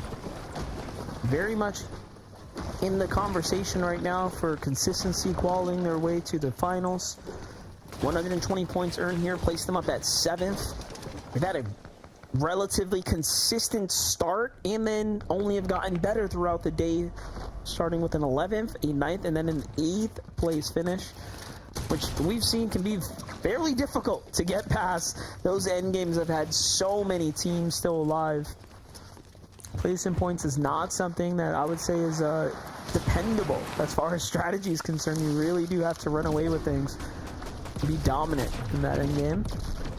Snetto, Veer, and Scare's team have been absolutely slept on, I would say, throughout the entire Group 2 stage, but they've really showed up and proven that they can make a great performance here. One of the only teams we've tuned in at the early games that have had consistently multiple eliminations like this. And that's why I highlighted them when we had our little chance to. I knew their name would stand out to us, but I gotta admit, they've performed well beyond my expectations for them. Yeah, I think we saw Youssef kind of go down early in that last game. It's just the struggles yet again. Nut, Fredbot, Liam, just playing hyper aggressive towards the top portion of the map. Any team, it feels like, that even rotates near them becomes a target. And they hear another team rebooted off into the distance. That's Saquon. Luckily for him, it doesn't look like he took too much damage early on. A whole nother team distracted Nut, Liam, and Fredbot. And it's actually that team that got rebooted. They're the ones closing the distance, trying to circle this place so that way they can get as much loot as possible from the fallen enemies. I'm curious how the standings are shaking up for Liam and his team. I mean, they definitely have found so many eliminations. Like, that's what's holding him up right now.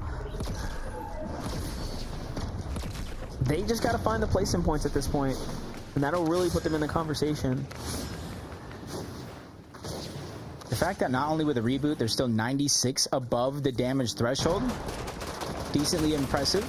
That can kind of give them the option to try to loot up as much as possible before they make their way in towards zone, but the struggles continue on the other side. Ralphie possessed Diego.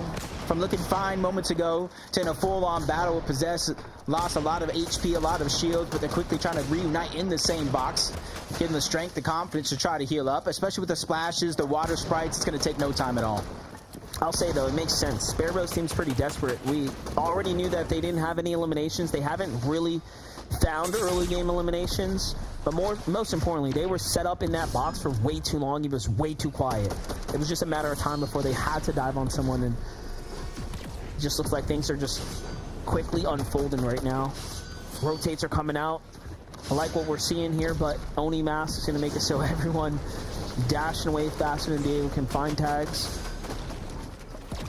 Love the Typhoon Blade for this movement right here.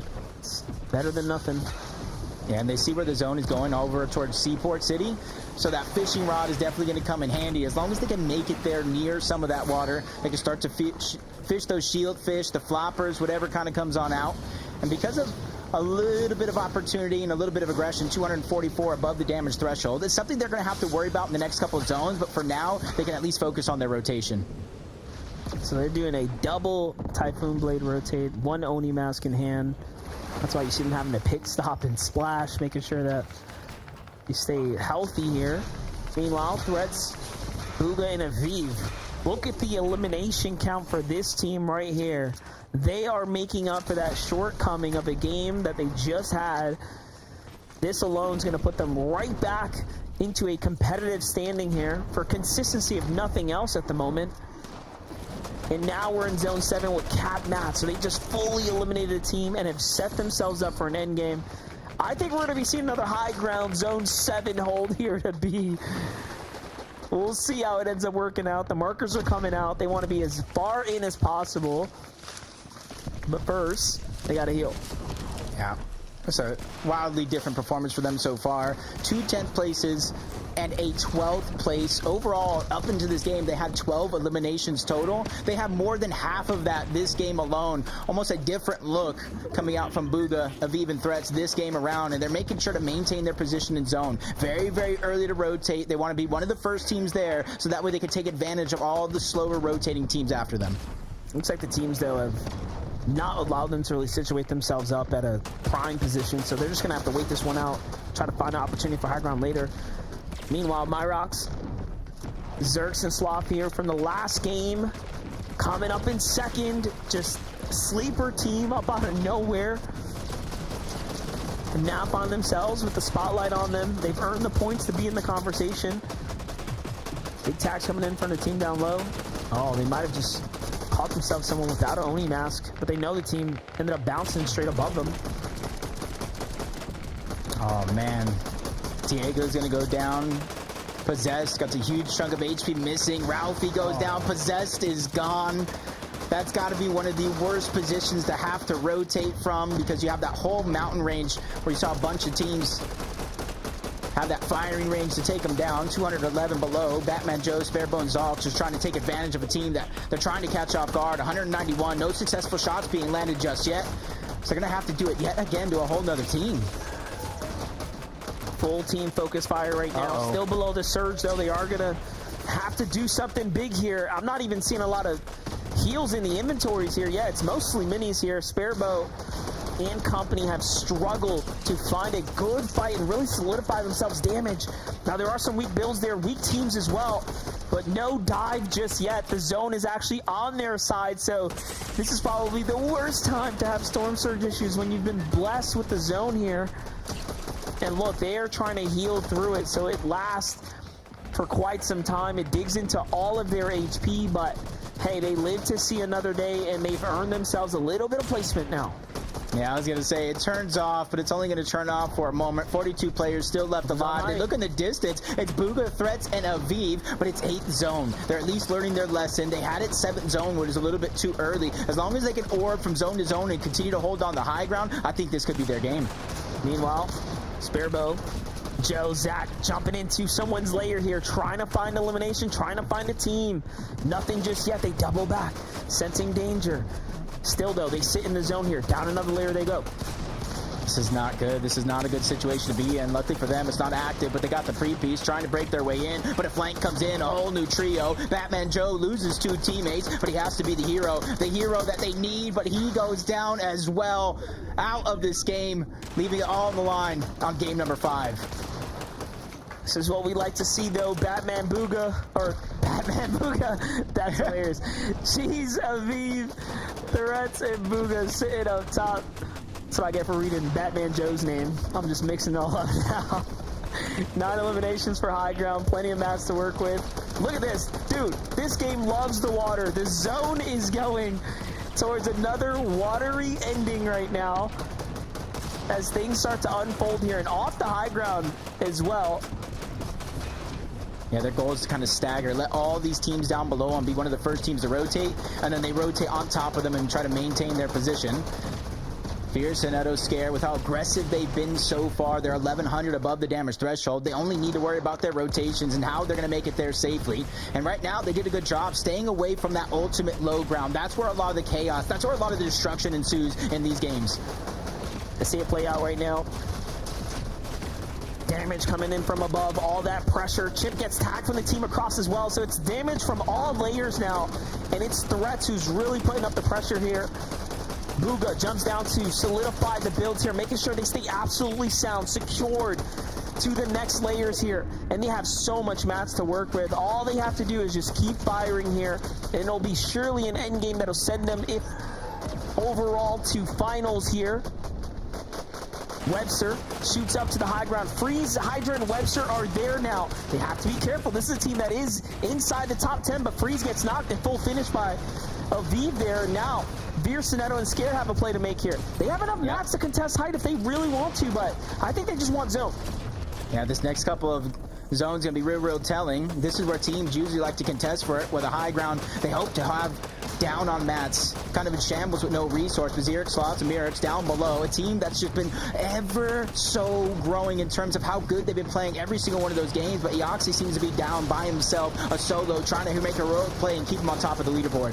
What I will say is this team plays like it's their first time in an endgame at this caliber. Look at how slowly and calculated they are taking their battles. They do not want to mess this opportunity up. I love what I'm seeing from them. It just shows that it means a lot. Meanwhile, a team that is throwing it all at the wall right here. Aim Red and Boji go straight up and take high ground from Booga and Threats now, forcing them to low ground. And look at the mats starting to dwindle away here. And this is such a weak tarp too. It's all wooden. They've already used all their heavy mats, but the pressure coming in. This is exactly what we expected of a quality team like Threats and crew. But Aim Red are holding on, not for long now. It's going to be a delivery of loot here for Threats. Back to the high ground they go, but another team's now joined up. This is desperation in game 4, Jacob. Everyone wants this win. That's Javi and Neko and Murphy's team trying to challenge him for the high ground, but they bought a struck just a little bit too early. They run out of mats, forced to go down low, and they get eliminated on top of it. Booga threats Aviv. They reclaim their high ground, and they put pressure down on the Chimp, Victor V, and Skittles. The only one down there, but Threats goes down. Fall damage is real, and now they're stuck as a duo. And you know, Chimp is calling it out right now. Skittles, they know this is an opportunity for them. Victor V's fired up. In goes Chimp. This is where he performs best. Box to box, door to door, and Victor V, no stranger to the mechanics. They take down another one. More mats for them. Chimp jumps to low ground, putting pressure onto Aviv. Gets the finish there. He doesn't let him get comfortable. Now the siphon's ticking. Chimp still has mats to work with, and up they go to splash it out now, and they are recovering the game here. I'd say Booga with a solo opportunity. He's not going to be able to get it. 3v3 going down. Big shots by Chimp. He's able to get the knock on the 1, knock on the 2. He goes down. Rafiki's trying to make a play, but Skittles and Victor V are there for the save. They win the game, and they advance to the Major 1 Finals. Give it up for Victor V, the kid coming from Westmonster. You got to think everybody should be proud. And after having to make the decision, should I play on ease? Can I send myself to finals? Am I that good? You surely are, son. And you see it once and again. The medallion on the hands of a player like Chimp was just disgusting. Very, very well played. He was dipping and dashing across the teams. They didn't even know how to track him there. And he was putting him down. Take a look at the highlights, though. What a game for Chimp, Skittles, and Victor. They really, really have to fight for this one. Yeah, they worked through that mid layer. They looked up. That whole battle where Booga, Aviv, and Threats were battling, they were the ones who snuck away those eliminations and eventually got the drop on the Threats. Eventually, basically taking down the whole team because they got Aviv as well. There's the medallion play you were talking about, and Victor V sealing that deal. Skittles, Chimp, Victor V, congratulations to you guys. You put on one great show. But with only one match left after this, we got to throw it to the desk to break down Game 4. I'm going to go ahead and say this right now. Okay, the Shogun X medallion has to be my favorite medallion ever made, okay? Dash Coin was pretty cool. It was pretty flashy. But that just being able to just slip in and out of being invisible and then just kind of change your... You just watched, you know, you edit a wall and you're like, okay, well, he's here, but I can't see him. Oh, I just took 150. I'm going down. Hey, you guys got this, right? Like, this coin just lets people go on this, like, unbelievably offensive and aggressive, like, way. I just love this coin, and just see these guys, Victor V, Chimp, and Skittles, get themselves the victory royale. Yeah, Victor V, we're going to finals. I love it. I mean, everyone is praising them. Victor V, Skittles, Chimp did such a good job in this game, and you could tell that they learned from game to game that they were improving, slowly climbing up the leaderboard, slowly getting more placement points, but they didn't want to win through consistency. They wanted to get that win, and that is exactly what they did. I mean, going all the way from their drop spot, we saw them landing all the way over in Magic Mosses, and they had these two teams landing, or they actually had two different contested teams landing next to them, which just gave them all of the storm surge that they would need, being able to third party them, or even just getting a few faraway tags, converting that into this end game here where they just slashed through the low and middle ground, making sure to get a bunch of refreshes, making sure to always stay topped up for heals. I love to see it. I mean, just incredible timing from Victor V, Skittles, and Chimp. Also, incredible awareness to realize, hey, listen, those shots? Those are shots above us, right? That means high ground must be fighting. And that was actually something that was going on for quite some time. We saw Booga, Threats, Aviv. They fought off, I think it was 2 different teams that actually attempted to take the high ground from them at some point. So they were really struggling up there, of course, and they noticed that was going on right after they, of course, picked up those eliminations and those refreshes on the low ground. When they found them, perfect timing for them, perfect situational awareness to go ahead and realize that, hey, listen, we can take this right now. We have the resources. They've got to be shambles up there. Wins them the game. Man, I just love seeing, again, kind of getting to see the different perspective once again, just seeing how each one of them chose to attack that situation, right? Chimp going aggressive, Victor V low, sitting on height like, hey, look, you just distract them. I'm just going to, anytime there's an opening, I'm going to send shots. We will see y'all in the Major 1 Finals, but we only have one game left to go before the day is done. After this short break, which I know we all need, we'll come back. We'll detail a few more things before sending it to the final lobby, so stay tuned. You won't want to miss it.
Welcome back, everyone, to the FNCS. One game left to go. I can't believe it. It feels like I blinked and today just disappeared, but it's okay.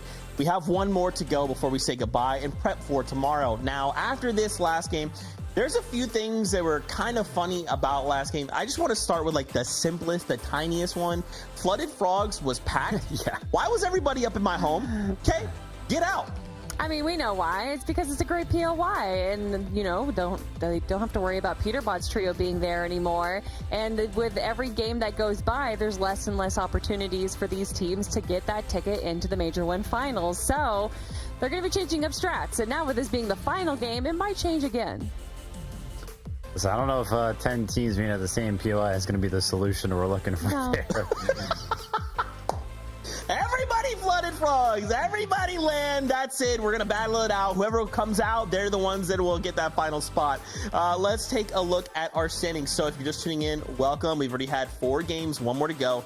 We want either a victory royale to auto qualify us through the Major 1 finals next week, or we want to end basically in the top 10, right? Because that will be our top 5 in consistency. Scare, Soneto, Veer, the Big Cheese, Aviv, Booga, and Threats have been battling it out, trading places back and forth, looking to kind of get themselves the victory royale. Now, for Aviv, Booga, and Threats, they actually came pretty close this last game. Like, they were in such a good position to take it. But then there was kind of like that high ground fight, or like kind of toward the end of the game, that they got pushed by a duo. It was AIM, I believe, that pushed them out. And then like they're kind of like in this weird spot where it was like, what are we doing with this, Vivid? Like, are we pushing? Or are we just dropping down? They dropped down. It was weird. Yeah, I mean, I'm not gonna lie. We tuned into Booga, Threats, and Aviv 7 to 8 zone. I was like, oh, this is a victory royale. Wow, who would have thought, right? That they're going to go on and win this game. I mean, the mats were looking super, super chill. They had 9 eliminations. Obviously, the effort had been put in, especially after realizing when they had height prior in the day, they realized, oh, listen, we don't have enough mats. So they thought about it. They had enough eliminations. They took the higher ground. They were ready to hold it for the rest of the game. And then we blinked and it was like, oh, everybody wants higher ground. Who would have thought? And yeah, unfortunately, cannot hold on against like 3-4 different teams there. Still a good game, though, Kelly. Oh, yeah. I mean, especially in comparison to the rest of the day that they've had, where they've gotten 10th place twice and 12th place, to get 3rd place with 15 eliminations is definitely not something that they're upset about, although I'm sure that they wanted the win. Getting that is pretty good as well. They're currently sitting at 195 points. If we look at Group 1's qualification, 205 points is what our 10th place team got, top 5 out of consistency. So they are definitely well within the range of being able to claim that. I mean, they only have one team ahead of them as far as points go. So although maybe they wanted the win, it's still walking away in the top 5 is enough to get you into the finals. Fair. Okay, Kelly, one game left. Okay, what do you want to see? Tell me, what is your heart's desire right now? What do you want to see out of this last game? I want to see all teams remaining go to Flooded Frogs. 27 teams, however many there are. I don't know math. All of them.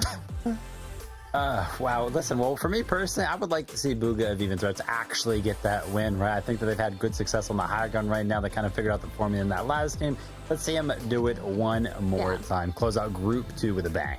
That's a better answer. I take that answer too. Sorry, Vivid, you took your answer. Can't do anything about it. With that being said, the last game here of heat number 2, with either a victory royale or ending the top 5 being the only ways to Major 1 finals. Otherwise, we're looking to fight it out the last chance qualifier. For the last time today, Monster DFA's Jacob PR, over to you. That's right. It's exciting times here. We knew Group 2 was going to be great. Even better to watch it all, of course, play out now in real time. Jacob, the standings are really telling us a story. We knew it was going to be competitive, especially when the better teams, the big name trios, started to win early on. And now it does seem like it's going to come down to the wire for most. No, it definitely is. With how close, it's at 9 points from 10th to 11th. Another 2 points after that. 1 point after that. 3. This is going to be one of the closest game 5s I feel like we're going to have in almost all the group stages. But tomorrow, there's definitely more surprises. Yeah, and there's some fun names that we're going to be talking about tomorrow as well. But first, we got to get out of this game number 5 here for Group 2. Can you pull that victory royale? If you are at the bottom, it makes sense why there were so many teams so desperate there in Game 4. So let's jump onto the battle bus one more time.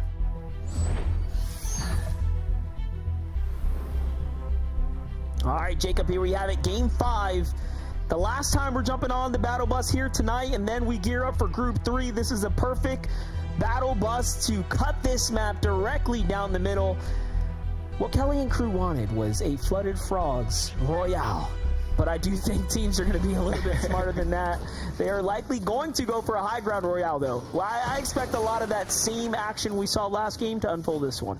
Yeah, I think teams are realizing it just a little bit too late, that high ground, no matter who's up there, it's almost worth contesting if you have the materials and you have the confidence to fight it out, because Booga, Aviv, Threats multiple times here today that at least had the opportunity to go up there, and very few teams have been contesting it, but finally when they do, that's when those opportunities open up for everybody else. Yeah, gotta find your chances while you can.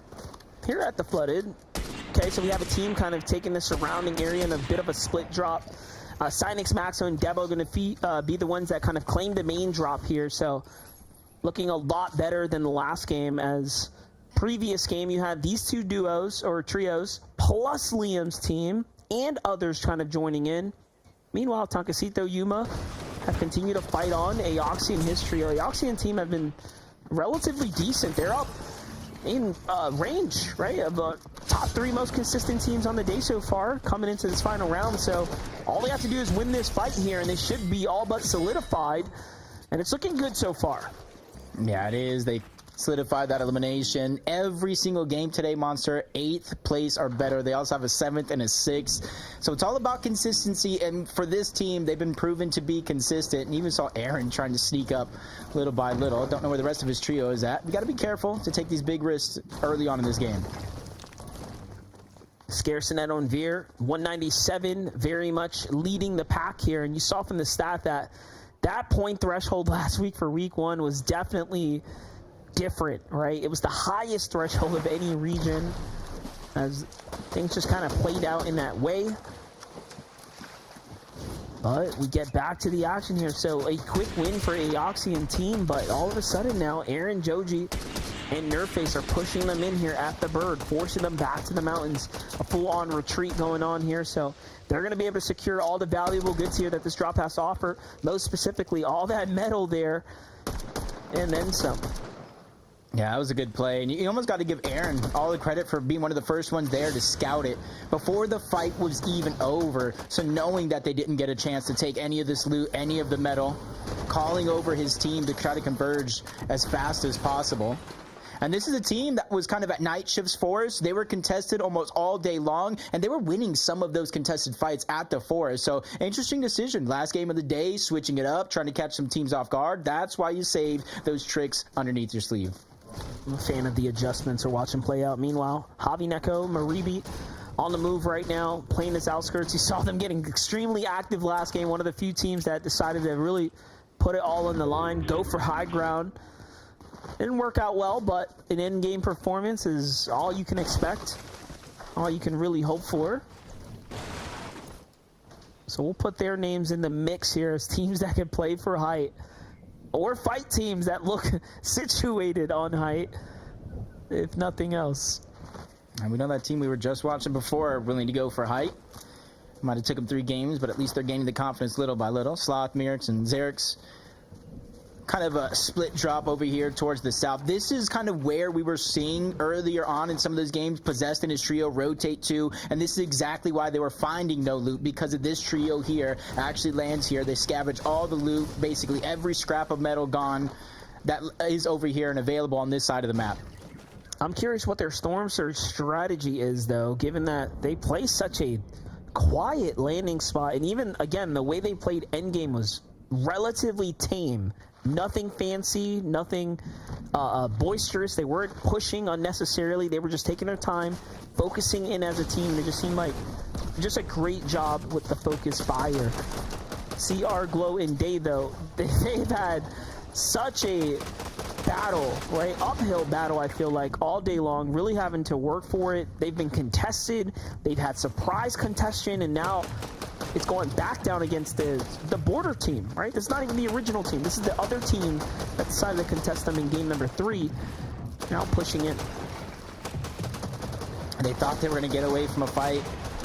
End up in a whole different fight. If you see Glow, for a moment there, he had 2 shots, had to be perfect. Luckily for him, he holds the wall. Teammate gives up some ammo, trying to bolster whatever offense they can manage. Nobody really getting the upper hand just yet in this fight.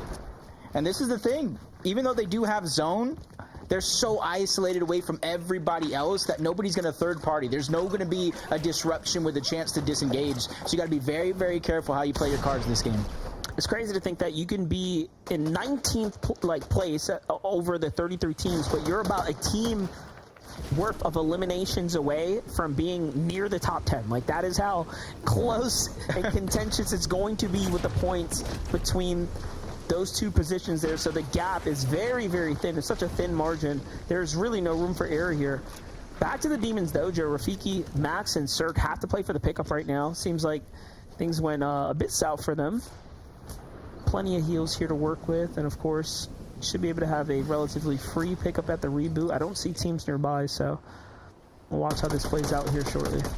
Yeah, we saw that team that they're fighting against disengage to the south. We know Neko, Murby, and Zavi, who lands north of them, they rotated out as well. Only question of a team could be Macwood, Cam, and Bacon, but they've been all over the map in the early game throughout these 4 games so far. I got to imagine they continue the trend. Sonetto, Scare, and Veer, they rotate over towards Flooded Frogs, and this is the team. Obviously, when you win a game, you're no longer in the lobby, but they have the 2nd most damage on today. Over 11,000 damage as a team, 23 eliminations.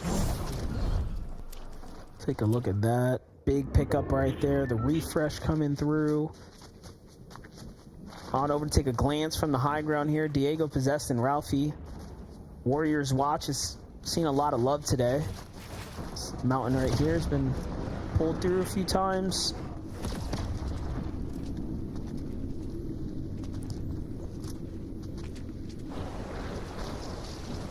Not too many teams around this position right now. So, and it's typically why you see teams kind of separate themselves, 3 different surge towers, 3 different locations to cover more ground because of situations like this. They got great positioning on the mountain just outside of Warriors Watch, but there's nobody around. There's nobody to get surge on. So they have 1 or 2 options. Stay there, hope a team rotates into them, or leave that great spot and look elsewhere. And that's why you set up 3 different bases. Yeah, but also look at the player count. Things are ending faster right, than usual. It's just a sign of desperation, as teams know they probably need a lot of points. But Veer, Sinetto, Scare have nothing to lose right now, and they're playing like it. Full team elimination here at the Flooded Frogs, as they've rotated in and just taken things into their own hands. Meanwhile, another team is listening nearby. I'm curious to see if that's Liam and his trios. They've seemed to enjoy rotating in here a little later than usual after last game. This place has been pretty much scrapped down. Yeah, as I say, with the zone pulling in, I feel like they're just waiting to see what team leaves away from Flooded Frogs. And you see them all in a bush, probably counting down 3, 2, 1, trying to pick the same target. I think that's a great play to try to get a jump on somebody, but it's all about what you do after you get that damage. Hey, Oxy, JoJo, and Pike's on the move right now. They're one of only 4 trios today who have played together all season long. Gotta respect the loyalty. It's hard to find on NA. Saw some fun stats of different regions that have played in the first divisional cup that even position themselves within the top 200 of teams on the region. In the end, the most, let's just call it, unlucky region was OCE. They had the most shakeups, followed by NA Central, by the way. So NA is very much up there with teams that jump around. It's just one of those tough things that, you know, you think you have the perfect mix. When push comes to shove, it's game day. Just you realize sometimes it's not only about skills. Sometimes it's just personality, working well, communication. The other variables outside of just being good at Fortnite, because at this stage, you know, you got all our top teams, tier 1 players, almost interchangeable, but it's all about the vibes. 4 eliminations for Joji Nerface. They have been so active this game, and they're still pushing right now. And I wouldn't say they're like completely safe either on the standings, so they're really trying to work for it and solidify themselves amongst or against the rest. Maribi, Javi, and Neko here. They need an end game big time as well if they want to maintain their top 10. Lost League has a lot of teams starting to move through, but Maribi's moving into it for some reason. They want this positioning, possibly looking for some scraps. It's almost a scary situation just because anybody could be hiding there at any moment. You see just towards the north of them, 2 teams rotating in. And then there's one directly there. Sinetto looks like he's crouching, trying to sneak up on this team. Yep. Moments before disaster, almost. Meridian team want to take a fight, so this is making sense. They're fighting for edge zone here. Sinetto and team don't necessarily need to initiate this battle at all, but we already said they have nothing to worry about. They have nothing to lose. They're so high up on the standings, and the fact that they already found a full team elimination just pads it even more. So I am expecting them to possibly be a disruptor here, just because. Yeah, I saw that stat earlier on. Group 1, 205 points on NA was the most points to qualify through consistency so far. And you got to think, 206 points for Sinetto, Scare, and Veer. And that was coming from a day yesterday where none of our top teams were actually winning those games. Today, we have a few of them moving into the finals, opening up spots at the bottom of the leaderboard. But I think for Scare, Sinetto, and Veer, they're just kind of using this whole house because there's a little puddle of water down below in that house that you can fish from. So they basically have double cover. Yeah, and the fact that they got tagged, they're like, no, I ain't using my splashes. I'm going to farm up a couple of shield fishes really quickly and bounce right back into this game. Little things like that start to separate you amongst the best. Take a quick look at Liam. I feel like the first time all day they're not in the zone come Storm 3, so... Or they're in the zone and not in the storm here. It's been the other way around every time we've tuned in with them, so we'll see what happens as the game starts to develop for them. Freeze, Hydra, and Webster. This is a team that has been up in the standings as well. We haven't saw much of them, but they've just been kind of sinking their teeth into the top 5 so far. Yeah, they've had like so many moments of greatness. They had a 3rd place with 6 elims, but it's just the inconsistency of their game plan so far. But all they just need is one decent game here. They don't even need a masterpiece of a game. They just need one decent game and maybe a couple of other teams above them going down. But if you look at the Shogun's Arena up above, Sparebow, Zox, and Batman Joe are going to be one of the first teams up above. But you notice the interesting thing? They're not starting the boss just yet. Yeah, we saw that with that other trio as well, just not trying to become the focus of attention. Maybe it's because there's other teams on the hill that they think they might get dived on, but I mean, we all know how powerful this medallion can be here. Definitely worth the troubles, but also look at the material count. Little light here, so maybe they don't want to get all their builds destroyed. A little bit that they have invested in is going to go a long way now. They still have zone. It's just unfortunate. Find some barrels off towards the side. You spoke about that mountain range. You do see one player kind of slowly but surely moving up, but he has his whole duo watching his back. He's probably down there fishing would be my guess. But no opportunities really being found right now by Spareman, Batman Joe, and Zox, or at least not just yet. But with the zone closing in, if it does pull away, I think that's going to be their best opportunity. I like this little split right here, but the zone is pulling further north, so there's such less likelihood of teams being behind them. Aoxy and crew are going to have to make a move here shortly, but it looks like they want to just wait for the reveal of what comes next. They've been favored with the storm coming south again this game.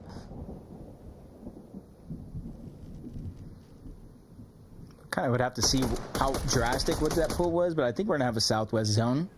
Maybe it centers up a little bit, but for the most part, you kind of see just the edge of the zone just outside of Canyon's Crossing. So it is moving over towards the west. So for Pikes, Aoxy, and Jojo Fishy, this is a great opportunity. And you see they're also spread out, trying to cover as much ground as possible.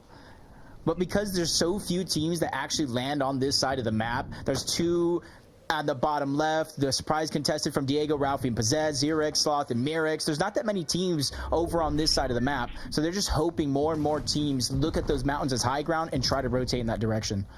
Yeah, and granted, there's a lot less players in this lobby right now come this storm, right? So we shouldn't be seeing, too much of a surge. Things are going to tighten up before, they really have to take a battle.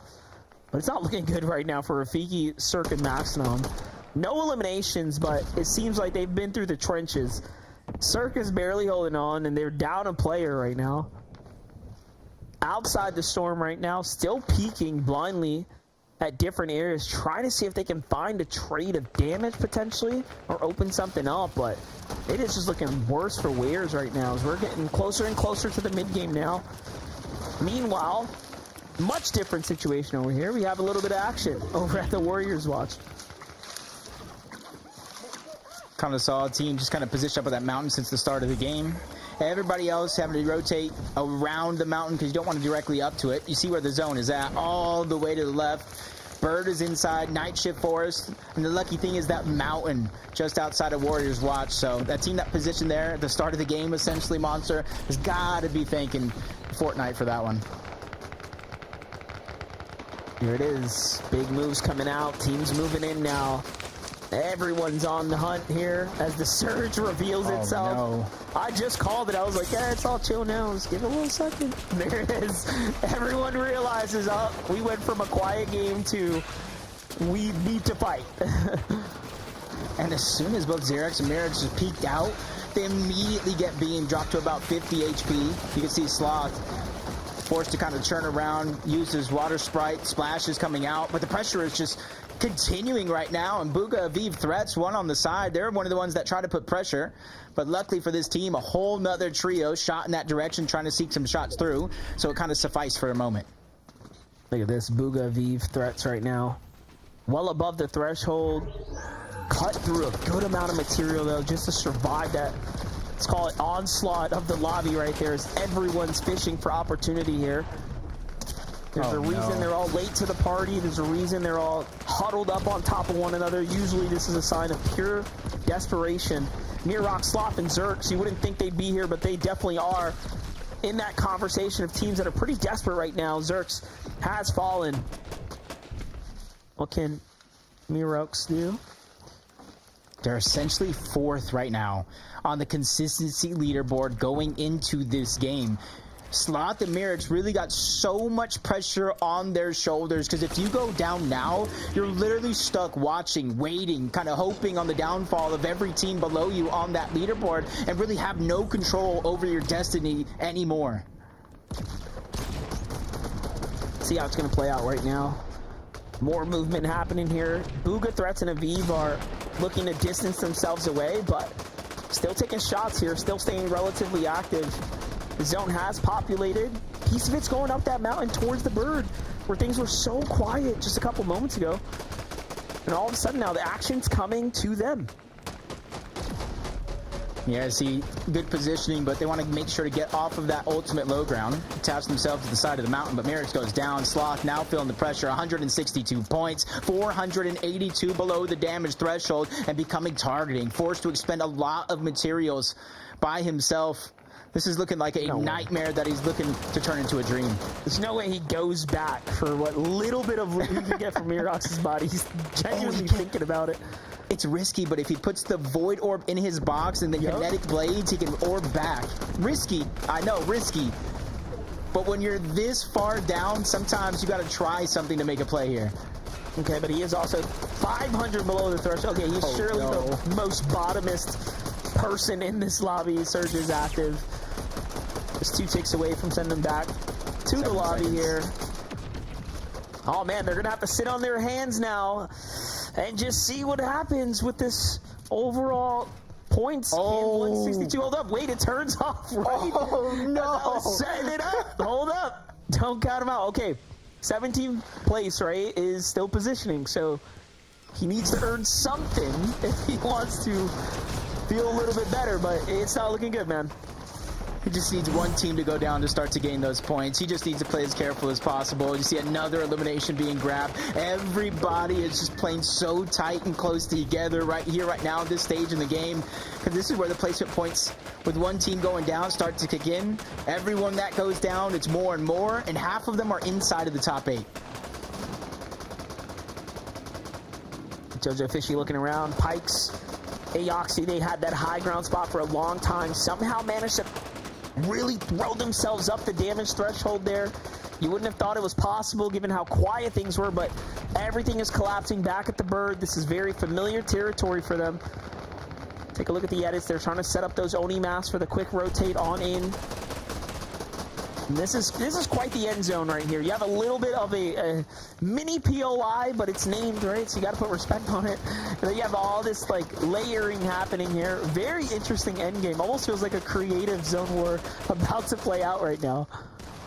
Yeah, it's just a tough situation. Good scramble of the lobby. Not everybody stacked on one side, but you see good portion of the team, 8th and 9th down. I was going to say earlier on, Cirque and Rafiki, their team was essentially the line, 5th on that consistency leaderboard. But I will say a couple of teams in this lobby, Scare's team, Aviv's team, Aoxy's team, if they win this game, basically 6th place moves up into 5th on consistency, and they get granted a spot. So we're looking at teams with about 140 points now, looking to overtake possibly around 162. So it's a bit of a stretch, but it's totally not out of reach right now. This is absolutely doable with 44 players in the lobby left. There is so many opportunity here to find eliminations and start racking up points. Looking at high ground, Soneto's team is the team up top. This is great for everyone else. You want those big teams at the top with points to move on and hopefully secure the win if you're not at the bottom, right? Yeah, and this will help this team right here. They're currently positioned 8th when it comes to consistency overall, 11th or 12th on the overall leaderboard. They just need to do a little bit more, get some eliminations here in the game, maybe make it into the top 10, get half of those placement points. But a fight breakdown down below. Jojo, Aoxy, Pikes just trying to take advantage of that opportunity. Catch Trio off guard, just a quick shot. Pikes takes too much damage. He's going to turn to disengage. They have the high ground, or at least a sense of it right now in the 8th zone, and they're going to look to hold on to it. Drops his teammate a little heal there as well. They're trying to do what they can to maintain this high ground here. They haven't overcommitted to nothing too high. Teams can still pressure them out here. Look at the Oni match bouncing their way to the front side here. Pressures coming in from different angles as well. As JoJo gets punished there, or Eoxy loses a lot of his health here. And I don't like how they're allowing the lobby to kind of settle down here. Usually teams that are trying to be dominant on height are putting a lot of pressure in, landing on top of the others. And look at what happens when they slow down. Sinetto, Veer, they start putting up a bit of a show of force, right? They're looking to also play for high ground. Northridge, Doji, and Aaron, though, working their way through low ground, inching their way through other teams. This is a team that needs this, actually. Javi's team is going to fall here. So it's going to come down to these performances right now. Yeah, this is basically 7th place to start this game on the consistency leaderboard. Need a big opportunity here. So far, they have 6 eliminations, almost 300 damage above the threshold. And when you look at their material count, looking very, very stacked. So they got the recipe for success. They just need to find an opportunity to cook up. Scare, Veer, and Sinetto, I called it out. They were the ones showing the force, and it seems like they weren't bluffing. They do end up with the high ground now. Pikes, JoJo, and Eoxy feeling uncomfortable with the distance they have to travel, end up playing for the mid ground now, but focus starts to come in. Down goes a layer here. Pikes deciding to mix it up, but they're walking right into the territory of everyone who's already been situated here. And this is what happens when you're late to the rotate, when you're late to securing your layer. Meanwhile, Booga Threats and Aviv are just bullying teams here on their side, and they find a nice refresh here. This is going to set them up. Now they might be the team to go late for high ground. That was Ralphie, 6th place on the consistency leaderboard. Got torn away from the rest of his team by Booga, Aviv, and Threats, who have all but their spot solidified. They can do it here. Veer, Scare, Sinetto, able to look down, put pressure on all these teams that are going through the chaos in the mud. JoJo goes down, Eoxy follows. Pikes with 2 builds left, forced to have a clutch solo play here. But him at the top of the leaderboard has an opportunity, but he goes down. 10th place for him. Quick finish there, and now high ground starting to work their way down. Meanwhile, Diego getting mixy on the low ground here. A finish needs to come through so the siphon can turn on. There it is. Couple mats to work with as well. Possessed on the other side here, just trailing behind his teammate, but there is shots coming from everywhere, and it surely isn't safe down low, so he has to weather the storm here, literally, and he does manage to do it. A little brief moment here to start healing now. Puts them up at 5 eliminations, but look at the distance between low ground and the high ground team of Sinetto and crew. They are so comfortable. Meanwhile, Liam, Fred, and Nut finally make their way to endgame. Can they have the pop-up performance here to actually qualify? I think we're going up a mountain yet again. A roller coaster of emotions that everybody should be going through. As Possessed, Diego, they're trying to be one of the first teams to the front side. They look down, spot Aaron, but miss that opportunity to get the shot. Forced to reload, and you can see they're quickly running out of materials and resources. Diego looking for an angle, finds Aaron. I thought he was going to cone him up there, but no. Doesn't want to risk what little bit of builds that he has here. Finds a little bit of extra stuff there, but there's no mats. That's not what he wants at all. He needs a lot more. High ground is just so comfortable. I mean, they are literally coasting their way to finals, whether they win this game or not. But at this rate, they should be setting themselves up for the victory. Diego, meanwhile, is trying to clutch this one out for the final spot. This is one of his only chances now. He's approaching that 200-point threshold, which, surprisingly, it might actually come down to as their competitors close. Oh, the zone barely keeps him in. Top 4 for him now. And Veer, Scare, end up jumping down. Sinetto comes to join the battle. It's a 3v3. All-out fight here. Scare, Veer, Sinetto, they're inside already. Liam, Nut, Fredbot down below. They're outside of the bubble, but 2 big shots. They get the knock on the Scare. 3v2 opportunity, but they're taking damage to the storm. They're trying to cut him off. Fight for the high ground, but Fred goes down. Sinetto cleans that one up. Liam versus Sinetto, 1v1. Nut out of nowhere. They clutch up. They make the Major 1 finals when they needed it most. 13 eliminations. You can't write a story better for Liam there at the end to somehow pull that victory royale. It's almost like a magic trick out of the hat there. It came out of nowhere, and they will be sending themselves to finals. And you know, this is the magic, this is the beauty of the format right here, where a victory royale can truly change everything. I mean, the points were probably out of the question, but to win with a 10+ elimination game, you love to see it. Nut, Fredbot, and Liam, from the storm to the end game, have done it. Yeah, they just put on a show.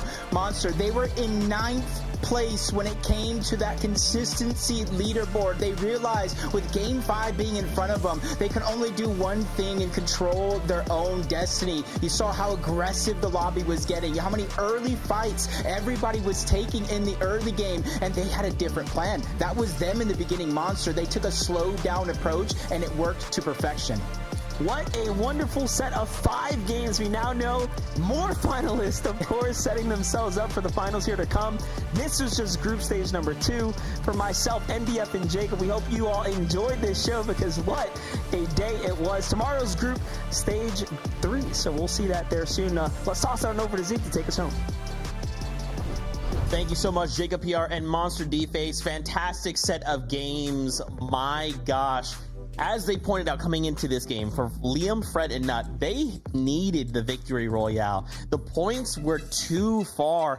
They were not going to be in, like, they had to get so many more eliminations tied to try and make something happen. But because of this victory royale, now they jump in place. Right on the other side, you're looking at Veer, Sonetto, and Scare. They were already in that top 5. So even if they had won, that means there's no way Liam and his trio would have made it. They needed that victory royale. And now because of that clutch, they are moving on to the Major 1 finals. Congratulations to this trio. This is going to be the first finals for all 3 of these players, and you love to see it. Another clutch in the final game like what we got out of Group 1, and they did it in such a great fashion. I mean, yeah, winning the last game to qualify to your first finals, that's kind of crazy. Super clutch for them, but another one of those classic games, right, where we see the low ground being dominated. But this was actually one of the first times we saw the low ground actually able to compete with the high ground in terms of a straight up 3v3 situation. Opening pick was huge there. They ended up sticking together, finding out where they could find the other fights, and just cleaned it up. Super well played from that trio. Well done. You love to see it. So maybe you're just tuning in, you've missed 5 games, okay, but that's okay, because we have a little graphic here that'll show us all of the victory royales, who won and when. Remember, if we get a victory royale, we're going straight to the major finals, but we're also looking at that top 5 in terms of consistency. It feels like a lifetime ago I saw Ritual, Cold, and Peterbot taking game number 1, but it just kind of kept the ball rolling, right? Muzz, Yapko, Rise, the next game, Vadil, Cooper, Sphinx after that, Victor V, Skittles, Chimp, game 4, and now we wrap up with Nut, Liam, and Fred moving on as well. But there's still the question, right? What about that top 5 in terms of consistency? Was it enough? Did we put the pieces together in game number 5 to close it out and secure one of those spots? Because remember, if we don't, we're going to the last chance qualifier, and it's going to get much harder there. Let's take a look. Scare, Sonetto, and Veer. We saw them in that last 1v1, but it's fine. They made it in that number 1 spot. Cheese, Aviv, Booga, and Threats. We got Aoxy, Jojo Fishy, Pikes, Aaron, Joji, Nerface, Possessed, Ralphie, I believe, and Diego as well are your top 5 that will be moving on through consistency. And many of these names we did kind of see a lot of, right? Like, you know, Scare, Sonetto, Veer, we've been watching all day. Aviv, Booga, and Threats, we've been watching, kind of going back and forth against a lot of these trios as well. But now we know who has made it through, Kelly. It's been a crazy day. Yeah, I definitely need to give some props to Aaron, Joji, and Nerface. All the other trios there were kind of consistently in that top 5, but this trio able to just jump up enough and going from 120 points to 190 points. So 70 points in that final game is absolutely amazing. You can see them jumping up those 2 placement points to be able to make it into that top 5 through consistency. A big shout out to all of the trios here, but man, what a stacked lobby it was. I mean, to have Vadil, Cooper, and Sphinx getting 2nd place twice in a row to getting the victory royale. We got to see Ritual, Cold, and Peterbot show why they're the best, and then of course Muzz, Yapko, and Rise with their incredible win. Victor V, Skittles, and Chip, just everyone played out of their mind today, and I think it was a little taste of what we can expect from the Major 1 finals, Vivid. Oh yeah, for sure. And before we start talking about more of these, consistent teams right there at the end, it looks like, Diego Plays' team right there. They actually didn't move, right? They were chilling in 10th place going into that game. But I saw Diego Plays on the side of zone, had no shield left, and just picked up an insane double elimination to actually clutch up and continue through that clutch. So I'm pretty sure that was a clutch out of Diego Plays as well that I want to give some props to right there. Incredible stuff from him. Oh my gosh. And remember, just think, tomorrow we are back for 5 more games. We're going to have 5 victory royales and another 5 through consistency before even looking at that last chance qualifier. Wow. Guys, for you guys, what are you looking to see tomorrow? I mean, obviously we have a bunch of new trios coming in. Anyone got you excited? Oh, yeah. I mean, I love the storyline of Kanata's trio forming in the last moments. Of course, there's a lot of drama that goes on between forming these trios, and I feel like we're going to get a little bit of a story tomorrow out of it. Yeah, let's not forget, Kanata with the most FNCS qualification at anybody. Hoping that record kind of continues right there for him. I know we have Somerset fans out there as well. She'll be playing tomorrow. Yeah. But after watching Groups 1 and Group 2, just so much dynamic position going on in trios. Low ground, high ground, mid ground. Clutches happening all over the place. I'm sure Group 3 will deliver as well. Ooh, oh my, that's right. So, well, this is the worst part of the show. We have to say goodbye. I know, but again, tomorrow we'll be back with groups number 3. Don't forget, EU is actually before us, so if you want to catch up with them, they have new trios as well. A couple things before we do say goodbye. Don't forget the major announcement. We're going to Lyon, France for the Fortnite Global Championship. Pre-register. Go in, get tickets. February 13th, the pre-registration tickets go for sale. February 14th, they will be available to everyone. We hope to see you guys in Lyon, France. The French fans are gonna be insane. It's gonna be loud, and there's gonna be a ton of Fortnite to be had. As always, Fortnite fam, we can't wait to see you guys tomorrow. So we love you. Keep yourself safe, and we'll see you on that battle bus. Beep, beep.